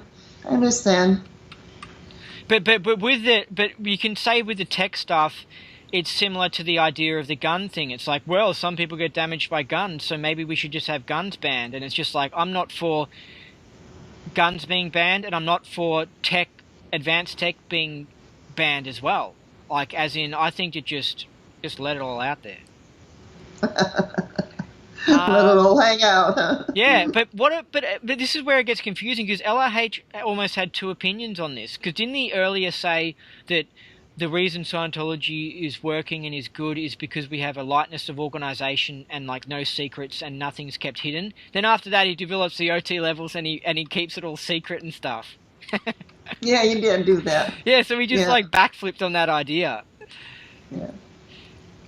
But yeah, I mean the Rosicrucians, the Freemasons, they have their tech secret and stuff. They go by it as well, and I think it's for similar reasons. I think it's for a similar reason in that if they just let it out there, people just go, "Who the hell are these batshit crazy people?" Do you know what I mean? Because that's essentially happened in Scientology, because the Xeno story has gotten out there and people are gone, "Oh, these Scientologies are batshit crazy." But what's the truth is that those people would never really done Scientology anyway, and we actually want them to think Scientology is crazy so that they avoid it, and we just get the uptone able people. Okay. Yeah. We don't want those people who ridge at the Xenu story. They can go get stuffed, you know. And but also I think the reason why the Rosicrucians or whatever will keep tech secret is because that they believe that people need to evolve, and you don't want to give powerful technology to people who aren't evolved, because they might use it to do evil stuff. You don't want some sickos coming along and getting a hold of that powerful technology. You know what I mean? You want to make sure the person's ready for it and that they're sane. You know? Exactly. That's why I still like to hold on to confidential materials, at least to some degree, and not just give it wild, just have some crazy come in and misuse it. Yeah, because I mean, there's SPs out there, and these people are sickos, and if they find out about, I don't know, maybe some witchcraft technology or something, I mean, you know, a nice person like me wouldn't go and start, you know, because I'm evolved, you know, and I put effort into it, I wouldn't start then using witchcraft in this aberrated way, but this SP will come across witchcraft, and then next minute they're doing it on their co-workers or something, so that they get promoted to be boss, and they're like trying to become some manic CEO, and they're like, yes, I'm a success, and it's just like, whoa, you're sick, you know. So it's like, I understand how you got to keep things secret, because certain people just ruin it for everyone. Got it. Yeah. Yeah. Yeah. So, do you have a really cool past life incident you could tell me about? Yeah, I don't know if they're cool to you. Well, let's hear it. I had some fun in my past lives. Well, I had a past life as Lily Mae, and I was like 12, and I had a family, and we were in the southern part of someplace, maybe South Carolina, maybe, I don't know what it was, but it was a country home, and I had a lot of brothers and sisters. I was the oldest, and I got to know the preacher, the local preacher. He lived some way away, and my mom decided to get rid of me and turn me into his wife, and I never got to see my family again. It was really tragic. I eventually broke away from, grabbed the horse and ran off, and across the country, but I never could go home, you know. So it was pretty sad. It's pretty sad. Yeah, I missed my brother. I don't know if that's I don't know if that would be a cool past life. Well, it was kind of fun, except, yeah, I finally wound up in Canada. I was out running. I did a bad thing, and so I didn't want to be caught, so I took off on the horse again and went north and wound up in Canada. And from there, I died. I had a hard time dying because my legs wouldn't let go. You know, it was just pulling away, and I couldn't let go. So it was really a hard time. I had to have that run in Dianetics before I could really let go of that. And then the death. And then I had this other male body, which was fine. And he was a fisherman. And it's just a life. I mean, you can't say anything fantastic about it. I think I had 3 illegitimate children. I think I had one wife that was very withdrawn. So I was just a person with a lot of problems. Oh, the main thing in that life was that I lost my mother when I was 5 years old. She died of a miscarriage. And so I didn't have my mother at 5 years old. And so that was very traumatic. So that, when I came to pick up this body, there was this mother trying to give birth, and I felt sorry for the mother because the baby was coming out, but it wasn't crying. So I thought, oh, I'll go in and I'll help this baby cry. So I zoomed in and gave it a big, yeah. And then I pulled back and I couldn't get out. Well, this was very complicated because... Well, hold on a second. Why didn't you want to take on the baby body? Like, why did you want to... I didn't. I just wanted to wake it up for the mother. Yeah, but... I didn't want the mother to lose the baby. But because I had sympathy for mothers and miscarriages and, you know, that sort of thing. So here's a mother about to lose a baby. I didn't want to keep the baby. I just thought I would get it alive. Okay, so she could have the baby. And were you hoping that some other Satan would take over the baby? Well, there was one Satan there, but it was so weak it couldn't get it going. So anyway, yeah, I kind of figured some other being would take over. Yeah. So I try to pull away, and I'm stuck. I don't know why I'm stuck. I just can't get away. So I got stuck with a female body. I had planned to have a male body, and this was a big upset because the males have different interests, and I wanted to be a builder, and I thought, it'd be great. I could be a carpenter. I can build my own home. I'm still this is back in the, the 20s when the people still did things like that, so I'm 29. So anyway, I was born in 30. His body was born in 30. So, but it was, it was the combination of things. I just happened to come across this body being born. I felt sympathy for the mother because I knew she was going to lose this baby. And I lost my mother because my mother lost the baby. So I still had those engrams, if you want to call them, and secondaries in my space, so to speak. So I tried to resolve the problem, and I wound up being a female instead of a male, which could be awful, but I didn't let it be. I decided I'd just go ahead and, okay, female I am. So I'm a female this lifetime. And what do female do? They have a whole bunch of babies. It's so interesting because you're explaining possibly the mechanism of the transgenders and the homosexuals, because I reckon in general, if you look at their behaviour, they're surfacky little runts, and I think that they've had an incident like this, like what you're talking about, where they've just said, no, I'm not going to be a boy or I'm not going to be a girl, and they're just like resisting it, Yeah. Well, that's not the sane handling of something. If you've got a situation that you're in and it's a real situation, you have to make a reasonable, sensible answer to it. You can't just go on and... Okay? Yeah, like what are they? They're doing it to be right or something like that. Yeah. Yeah. Well, yeah. I remember making my mother wrong this lifetime. I didn't ask to be born. Service fac, right? That kind of thing. So, do you remember prior to picking up this baby body, right?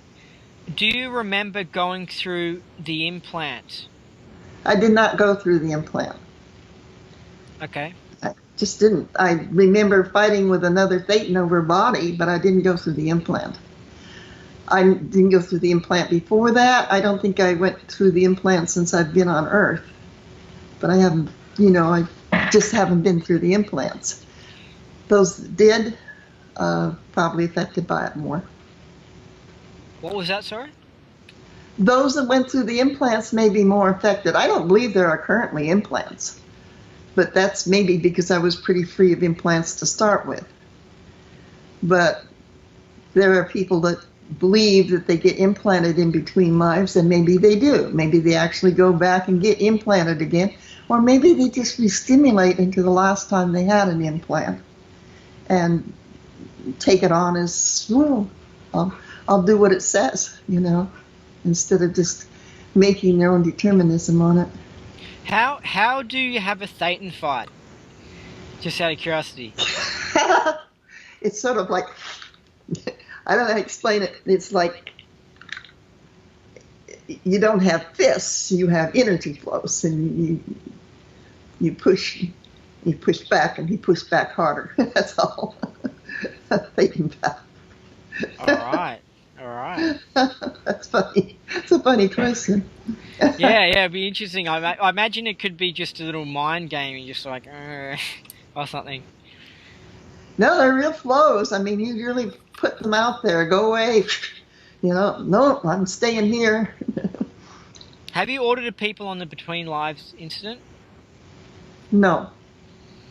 Interesting. So out of all the years you've been auditing people, you haven't come across this incident? No, and I just don't think it's that important. I think what's important is their past death. You got it out their past death. They revitalize their purpose. They see where they came from. They see where they're going. And that's much more important than what somebody did to you, Okay. Yeah. What about the homosexual thing? Have you audited people on that? I've never audited a homosexual on being homosexual. I've audited them on lots of things. But have you ever... usually isn't their interest. Yeah. They like being homosexual. They don't want to change it. So why would I step in and try to change their orientation? That's something they have to do. I bring them up tone scale, free them on the tone scale, help them make their decisions, make them available so that they can make better decisions and that they're free and self-determined, and they'll make the changes if they want to. If they don't want to, I'm not going to mess with it. Do you know if after you've ordered them, if they've been cured, or well, do you consider it to be something that needs to be cured, just out of curiosity? Well, I don't. I mean, I don't particularly like homosexuality. I think it's a waste of good manhood. But that's just me, you know. But no, I don't think it's something that has to be cured. I don't look at it as an affliction. It's a choice. And it may be a bad choice, but it's a choice, and they should have the right to choose, you know. And so you've never ordered somebody and then suddenly they've been like, oh, wow, I'm no longer attracted to women or something like that? No. Mm-mm. I heard about I've never this. had anybody that was homosexual who was the slightest bit interested in changing their homosexuality. I think that's why they don't change. Anyway, I heard this story about this. It was interesting because she was like a Christian or something, and she said that she always felt like she was born into the wrong body, and she was supposed to be born into a boy. She was supposed to be a boy. And I think she did a little bit of homosexual stuff, but then she got married, and it was really good. She spoke for about 20 minutes. It was some church event she was lecturing at or something, but she was really giving their point of view and stuff, and she was saying how she hated being messed up and thinking that she was supposed to be a boy, and she hated how she wasn't, you know, a girl or whatever. And it was interesting hearing about her struggle and stuff. And then basically it seems like, she didn't use these words, but it seems like her husband must have given her some big key out when she had sex with him or something, and she said one day she was just like, whew, and she was no longer thinking that she's a boy, and she was no longer feeling all those pressures and stuff, and she started just being a normal woman. Oh, cool. And started being attracted to her husband, like, sort of normally. But it was interesting because it seemed like she just suddenly just got keyed out. It just, that postulate or whatever that she'd made got keyed out or something. Could be. Yeah. Yeah, but it was interesting hearing her struggle, because it was just like, wow, like, yeah, she even tried to kill herself and stuff because she was so, like, you know, because I think she'd gotten that Christianity belief, so she was wrestling with it from that belief from her family that I guess you're supposed to be normal, and if you're a girl, you're a girl, you know, you're not a boy, like, so anyway, it was really interesting. It was quite intense, actually. The moments where it was just like, whoa, like when she was speaking, it was just like, wow, she's wild. Anyway, so you've met LRH. Oh, yeah. Several times. Cool. Where'd you meet him at? Well, Washington, D.C. Both I've met him personally, mostly in the academy where we were doing our training, because he supervised the course. He and Nibs and a couple other people supervised the course. It was the clearing course, advanced clinical clearing course. Advanced clinical procedure, it was number 19, advanced clearing course, number 19. And he was trying to make clears through mock-ups. So we mocked up stuff. But it was a lot of fun because he was on the floor, you know, at least once a week. And he talked to us personally. He lectured twice a day. So we had lots of lectures from him about mankind and the Frankenstein monster effect, which I found very interesting. It's like you create something and it's good, but when you let go of it and you stop creating then something takes over and becomes like a monster.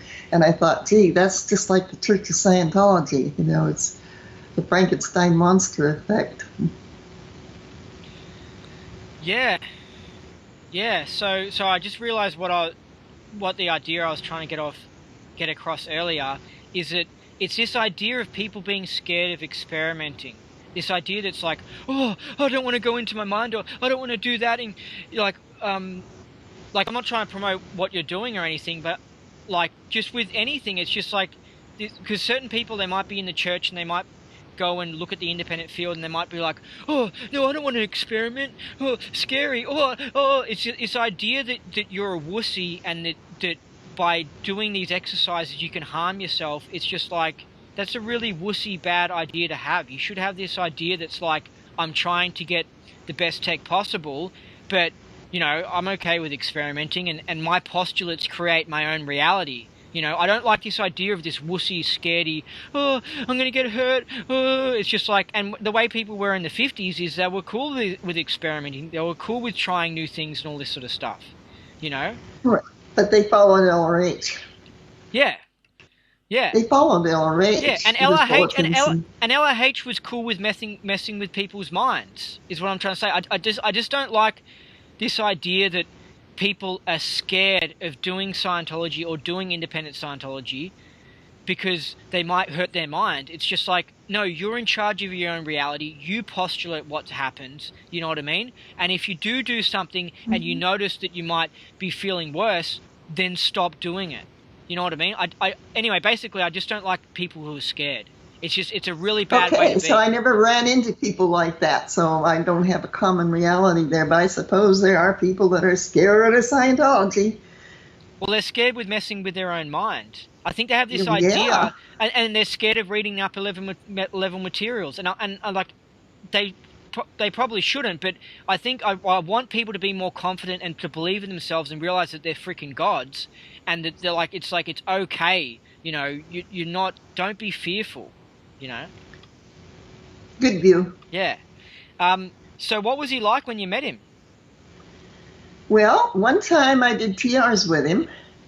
You know, we had a TR course going, and we were supposed to read this little red book, how to do TRs, and maybe somebody did it, but I didn't do it, and a lot of people I knew didn't do it. We didn't read it. So we're getting there doing TR0, and we don't know what we're doing, you know. So I'm confronting my coach, and L. Ron Hubbard comes by, and he looks at me, and so I looked back at him, you know, and so I sat there and looked at him and confronted him for about 3-4 minutes, and he never budged. He just flowed a nice flow, and then finally I realized, well, I should be doing this with my coach, so I broke off the communication and did it with my coach. But that was one time, so and another time he interrupted it. So you got to do TR0 with LRH. Yeah. That's pretty cool. That was fun. And then another time when they had my auditor asked me to mock up a teapot, and this was one of the times when Ron was moving through the auditorium, and so he's standing there, and so I want to mock up this teapot, and I want to do a really good job so he can really see it. So I'm really making all the details, and I'm taking a long time, and I'm just putting it there, and it's a beautiful teapot. And so when my auditor finally says, thank you, did you make it more solid or whatever it was he was saying? It might have been keep it from going away, I don't remember. And I said yes, and then he said, how did you do that? And I went into an instant ARC break because that isn't part of the procedure at all, you know. So Ron sees me drop in tone. He walks by and he puts his arm on my shoulder. He says, how's your ARC for this auditor? And I said, oh, fine, Ron, fine. So I put my ARC back and dropped the break out, you know. But that was very real. He had a lot of empathy for people. He saw what was going on. He understood, you know. He was a bit psychic, wasn't he? What? He's a bit psychic, wasn't he? Psychic? Oh, no, he was very good at observing the obvious. He didn't miss anything. He saw what people were doing. But he can pick up on things when he's around people and stuff. So I've heard Oh, David I've heard David Mayo talk about that, because I think that's actually partially the secret of a really good auditor, in that they're actually a bit psychic and they can pick up on what the person's going through. Well, yeah, but you also get trained, and then after a lot of observation, you're familiar with the manifestations, that the PC goes through, and you can see on him what he's going through. You can tell if he's upset. You can tell if he's getting bored. You got to do something if the roots go out. Yeah. Mm. But I suppose there is some ability. I think there's quite a bit of OT ability in just being able to understand another OT, where he's coming from, because they come from different places, and they're not all easy to understand just because they're OT. And so I kind of like being able to understand them and just guide them back to some kind of normal. I don't get what you're saying. Oh, well, they get kind of far out, and I have to keep the reality factor in, so I guide them back to something that we can agree on, two-way calm on, or talk about or something, not just... Oh, okay. Because I perceive what they're sitting in, I can perceive what they're sitting in usually. Yeah. So you're a bit... So I think you're right. I think auditors, maybe they don't get it at first, but after a while they get a sort of sense of the PC and what he's like and where he's coming from, and if he's one of the good guys or whether he's somebody you really don't want on your lines, you find out real quick. Yeah. And did you meet LRH at St. Hill or on the ship or anything like that? No, never went to ship, never went to St. Hill. I met him in Washington, D.C. in '61 was the last time I saw him. We went up to his office. I was with my ex-husband, and my ex-husband at that time had dog tags. He'd gotten dog tags. He'd gotten in the Army, and his job was to get dog tags, I guess. So they didn't have Scientology on the dog tags back then. So his contribution was getting, before a board and making sure that the dog tags had Scientology on. That was recognized as a religion back then. Yeah. Wow, cool. And then Ron was chatting with him a lot, and Ron opened up his drawer and pulled out his .45, and they admired it mutually, and it was just about 15 minutes of just camaraderie, mostly between him and my ex, because they knew each other. I knew him too, but I was mostly watching, see what they're doing. And then when he went out the door, we went out the door first, and then he came out behind us, and there was Mary Lou from Chicago, sweet little thing, and she'd been sitting there. She was mixed. She'd been waiting for 15 minutes.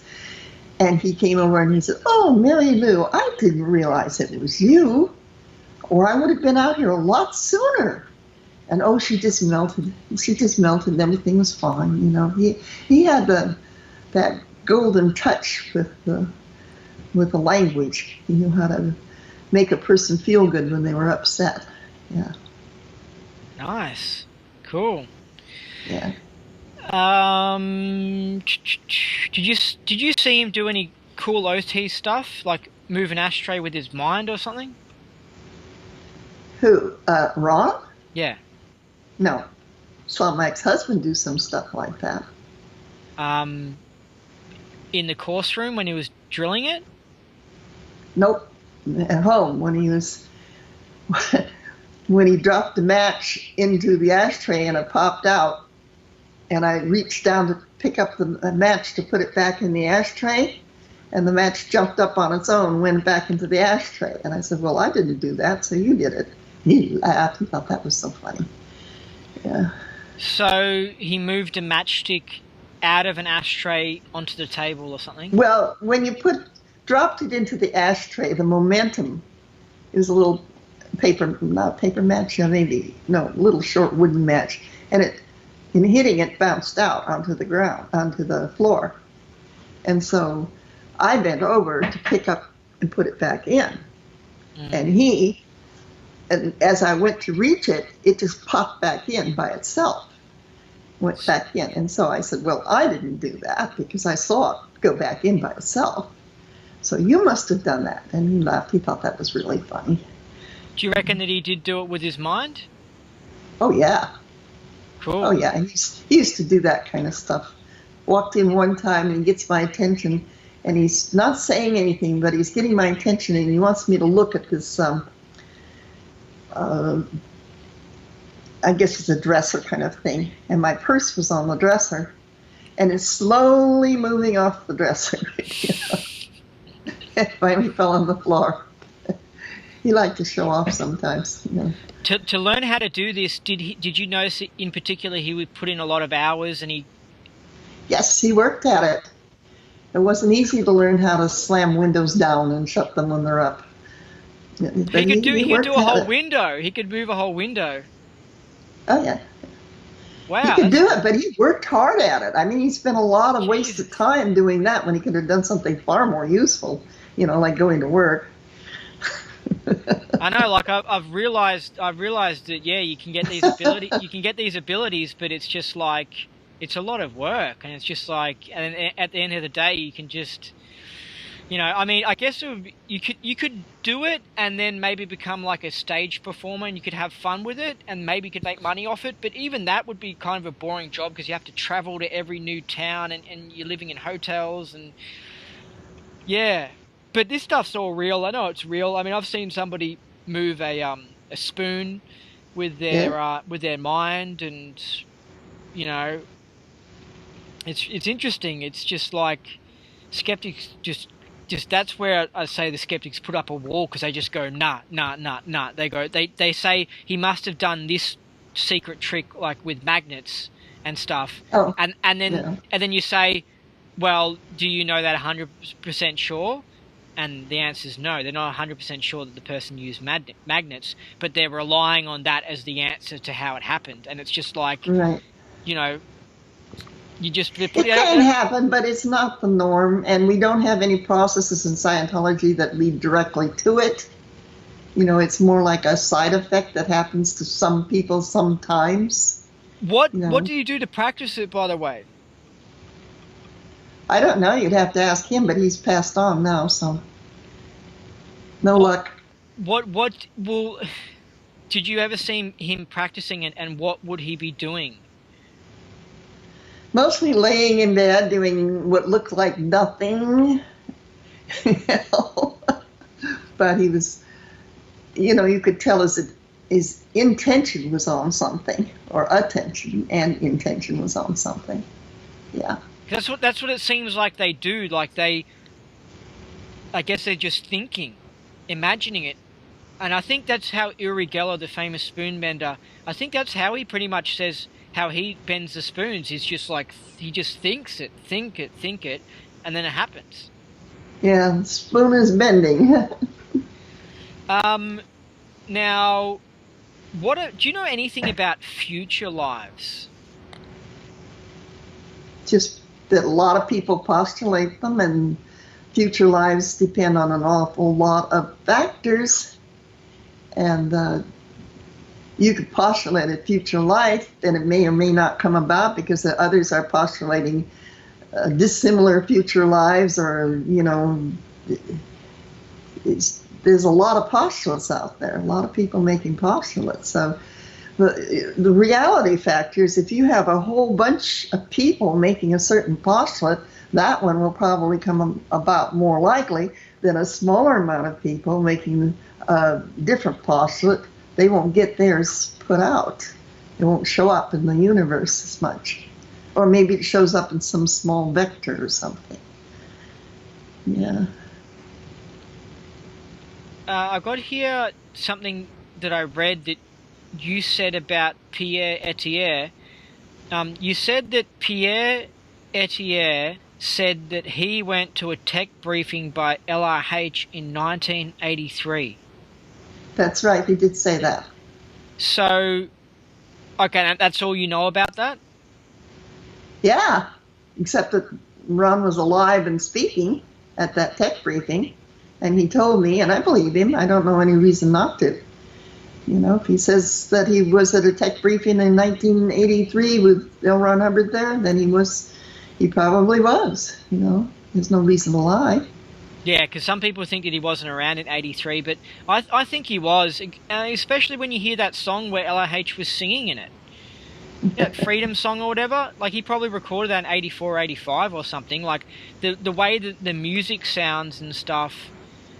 I mean, I guess he could have recorded it in like 75 or something, but I mean, the music definitely sounds like it's 1986. Like it does not sound like 81 or 79 or something. Like, you know, with the saxophones and everything, it's so 80s.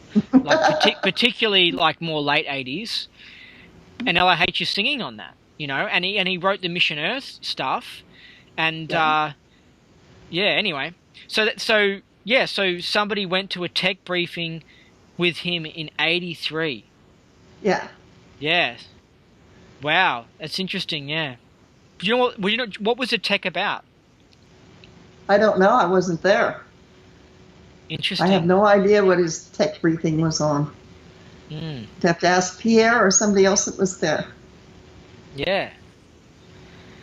All right. So, do you have a big win you would like to say or anything? Like a cool win that you've experienced? You mean like from auditing or from training? Yeah, from anything. Well, yeah. When I was wanting to go to St. Hill, I had this now ex-husband who said, I can't go to St. Hill unless we all go. And at that time, it meant $20,000, which we didn't have any of. We were hardly able to keep food on the table. So, yeah. So I was, in order to have something to do, we didn't have TV either. I was knitting a dress, and every time I knit and purl something, you know, I would say, I'm going to St. Hill. I'm going to St. Hill. So I did that for a month. And then we took off about another month later, and we were going to Texas in this this truck. It was an old post office truck. And we had a bunch of kids with us, and so we were all riding in the back and everything like that. So we get down to LA, and the truck breaks down. And so there was a house that I used to live in when I was a little kid. It belonged to my uncle. So we got in touch with him, and I said, can we move into this house? He said, well, it's all boarded up, but if you'd be really low key, you know, and don't make a point of it, you can live there. So we got in there, and we had a place to live. And it was like 3 months later, the advanced org at St. Hill put the LA branch down there. So I could walk to it. So I could go to do my course in the evenings, take care of the kids in the day, and walk to it in the evenings and walk back. And so I got my St. Hill. I always figured Ron gave it to me. He may not have, but it was always like I had that postulat so strong, and I didn't even know that they were planning to make a St. Hill in Los Angeles. I'm just going to St. Hill. So St. Hill appeared in Los Angeles, and I went to it, and that's what happened. So that was a really big win at the time. Yeah. It's cool. It's cool. Yeah. I think that's all I need to ask you. Yeah. Okay. Yeah. It's been fun. Yeah. So is there anything you want to say or ask before I end this interview? Yeah, did you learn anything? Yep. Okay, I won't ask you what. Well, I mean, I can't even, I mean, something. I mean, definitely, we covered many things. Interesting. Okay. Yeah. I'll go for that. Thank you very much. It was good of you right. to do this. Yeah. This is the first one I've ever had, you know. The first interview. Yeah. Oh, cool. I said that before, but I'm saying it again because it takes a lot to move into a new area. That's what I had to do, you know, out of my comfort zone, ivory tower. onto the Yeah. communications lines. So Yeah. a lot of the time you're doing CSing. Yes, I do a lot of CSing. I do it over the net, so anybody's trained to audit, solo audit, they can reach me, and I'll set them up for auditing. What are you associated with any free zone groups? As friends, you mean? Well, as like you would consider yourself a member of. Oh no, I'm my own group. Okay. I'm not even part of Ron's group. Ron's getting his own group. I have my own group. Trey Lotz, who's a friend, has his own group. Ray Robus is a friend, and he has his group. And the Warrens have their group, and Mary has her group. Well, and that's mostly who I communicate with. You wouldn't happen to have a name for your group? Yeah, Revitalizing Ministry. Okay. All right. Right. But you call it Alma. Or sometimes we just call it Free Zone Alma, FC Alma. Okay. Yeah. And so you're living with Lafayette, or in these condos or whatever. No, I'm living with my husband in his we call them condos. They're not really condos, but they're like 2 duplexes, and he has a unit in one of the duplexes that he uses. Okay, so you're sort of like a group of sios living together. But yeah, we're adjacent. We're adjacent. Yeah, next to Yeah, I'm using his equipment here because I wouldn't know how to set it up. So he had the equipment set up, so I just came in, sat down. Yeah, cool. Yeah. All right.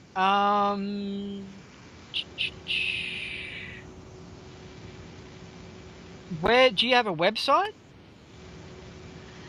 Well, I have a couple of them. I don't have the websites I used to have, and some of them don't function very well, but I'm on Yahoo groups, FC Elma. So anybody wants to join my group, they go to Yahoo and they sign into Yahoo and they look up the Yahoo groups and they find FC Elma and they can ask to join and I'll answer them. Yeah. All right. So if somebody wants to get CS by you, how would they contact you? P_KRENIK @hotmail.com. That's where I start them, at Hotmail. And then when they're actually working with me, I give them a different email address. Okay. All right. Yeah. Cool. Do you want me to repeat that? No, that's all right. I'll repeat it because a lot of times you can't get it the first time. Yeah. P_Krenik, KRENIK @hotmail.com. Great. All right. Thanks for being on the show, Pat. I enjoyed it. Thank you. Yeah. Okay. And have a good evening. I will. Okay. Bye-bye. All right. So that was the interview with Pat Krenik. If you liked it, then maybe you should request a guest. Send me the contact details of a person you would like to be interviewed. Maybe you could arrange the date. Also, send me your Scientology jokes and success stories. I might read them out on the show. AndyNolch@hotmail.com. That's Nolch like mulch, but without the M and the U. It's now time to end off. But before I end off, I've got to end off with an LIH quote. So, here it is. The first step of handling anything is gaining the ability to face it. L. Ron Hubbard. It's very true. If you're a boxer and you want to beat this top boxer, if you can't even stand in the ring with him, then you're never going to be able to beat him. One of the first steps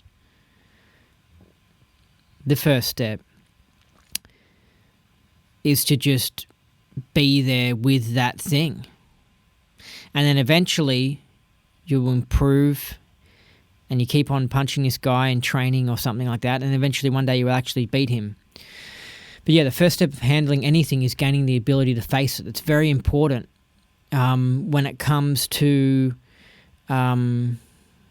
maybe corruption or learning how to use the e-meter or spiritually evolving. You've got to actually go there and do it. Do you see what I mean? You got to rock up. That's the first thing. And I think some people get put off from facing things because they feel like they're going to fail and all that sort of stuff.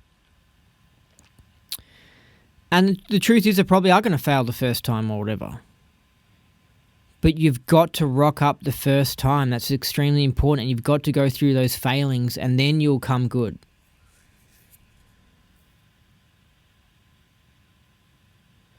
So people, I think maybe something that could be added onto this quote is that people are very scared of losing or of something stuffing up. Well, maybe if you're not scared of something stuffing up or losing, if you don't worry about that, then you can face it because you're like, okay, I can face him. He'll punch my head in, but that's cool. You know what I mean? But when you're like, oh, I can't have my head punched in, then you're not going to face it. Do you know what I mean? And I know I'm using boxing as an example, but let's say it's like talking to the media about vaccine corruption or something like that. And you've got to face up. Like, yeah, you might stuff up the first time, you might stutter or something like that, you know, but you might say the wrong thing, but you've got to rock up the first time. And nobody's perfect the first time, you know. But it's really important. The first step of handling anything is gaining the ability to face it. You've got to grab the ability and you've got to gain it yourself. You've got to mock it up with your mind. You've got to think, I can do this. I think I can, I think I can, I think I can. It's like the little engine that could. You really got to go and watch that.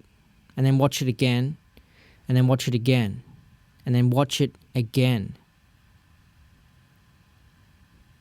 Because that's key. I think I can. I think I can. I think I can. That's how you do anything. You've got to have that attitude, I think I can. So when something needs to get handled,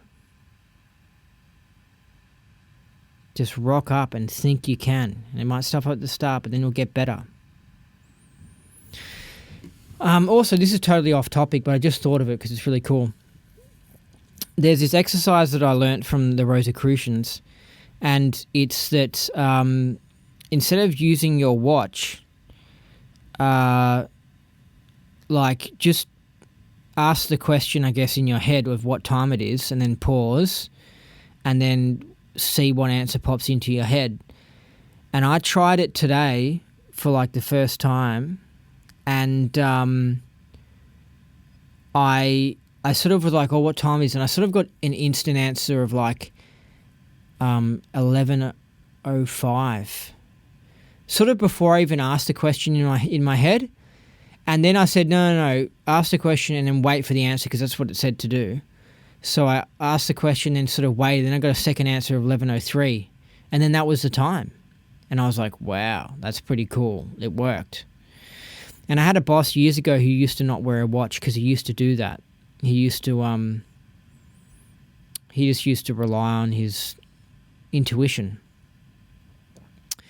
So I think that's a good thing to exercise. I'm going to do exercise all the time, just to not rely on clocks and just go for the flash answer, because it's a good thing to practice that intuition ability. And I think that when you get it better and better, I think that then you can use it in really important situations where maybe someone might be lying and you need to know if they're lying or not. But it's just talk about an OT ability that you want to have down pat, but it's this ability. It's cool. So try it. That's it for today's show. It's time for you to climb back out of this rabbit hole, out of this fascinating Scientology world. I've been your host, Andy Nolch, the Space Cowboy. You have been listening to the Indie Scientology podcast. So remember, what you thought was impossible is possible.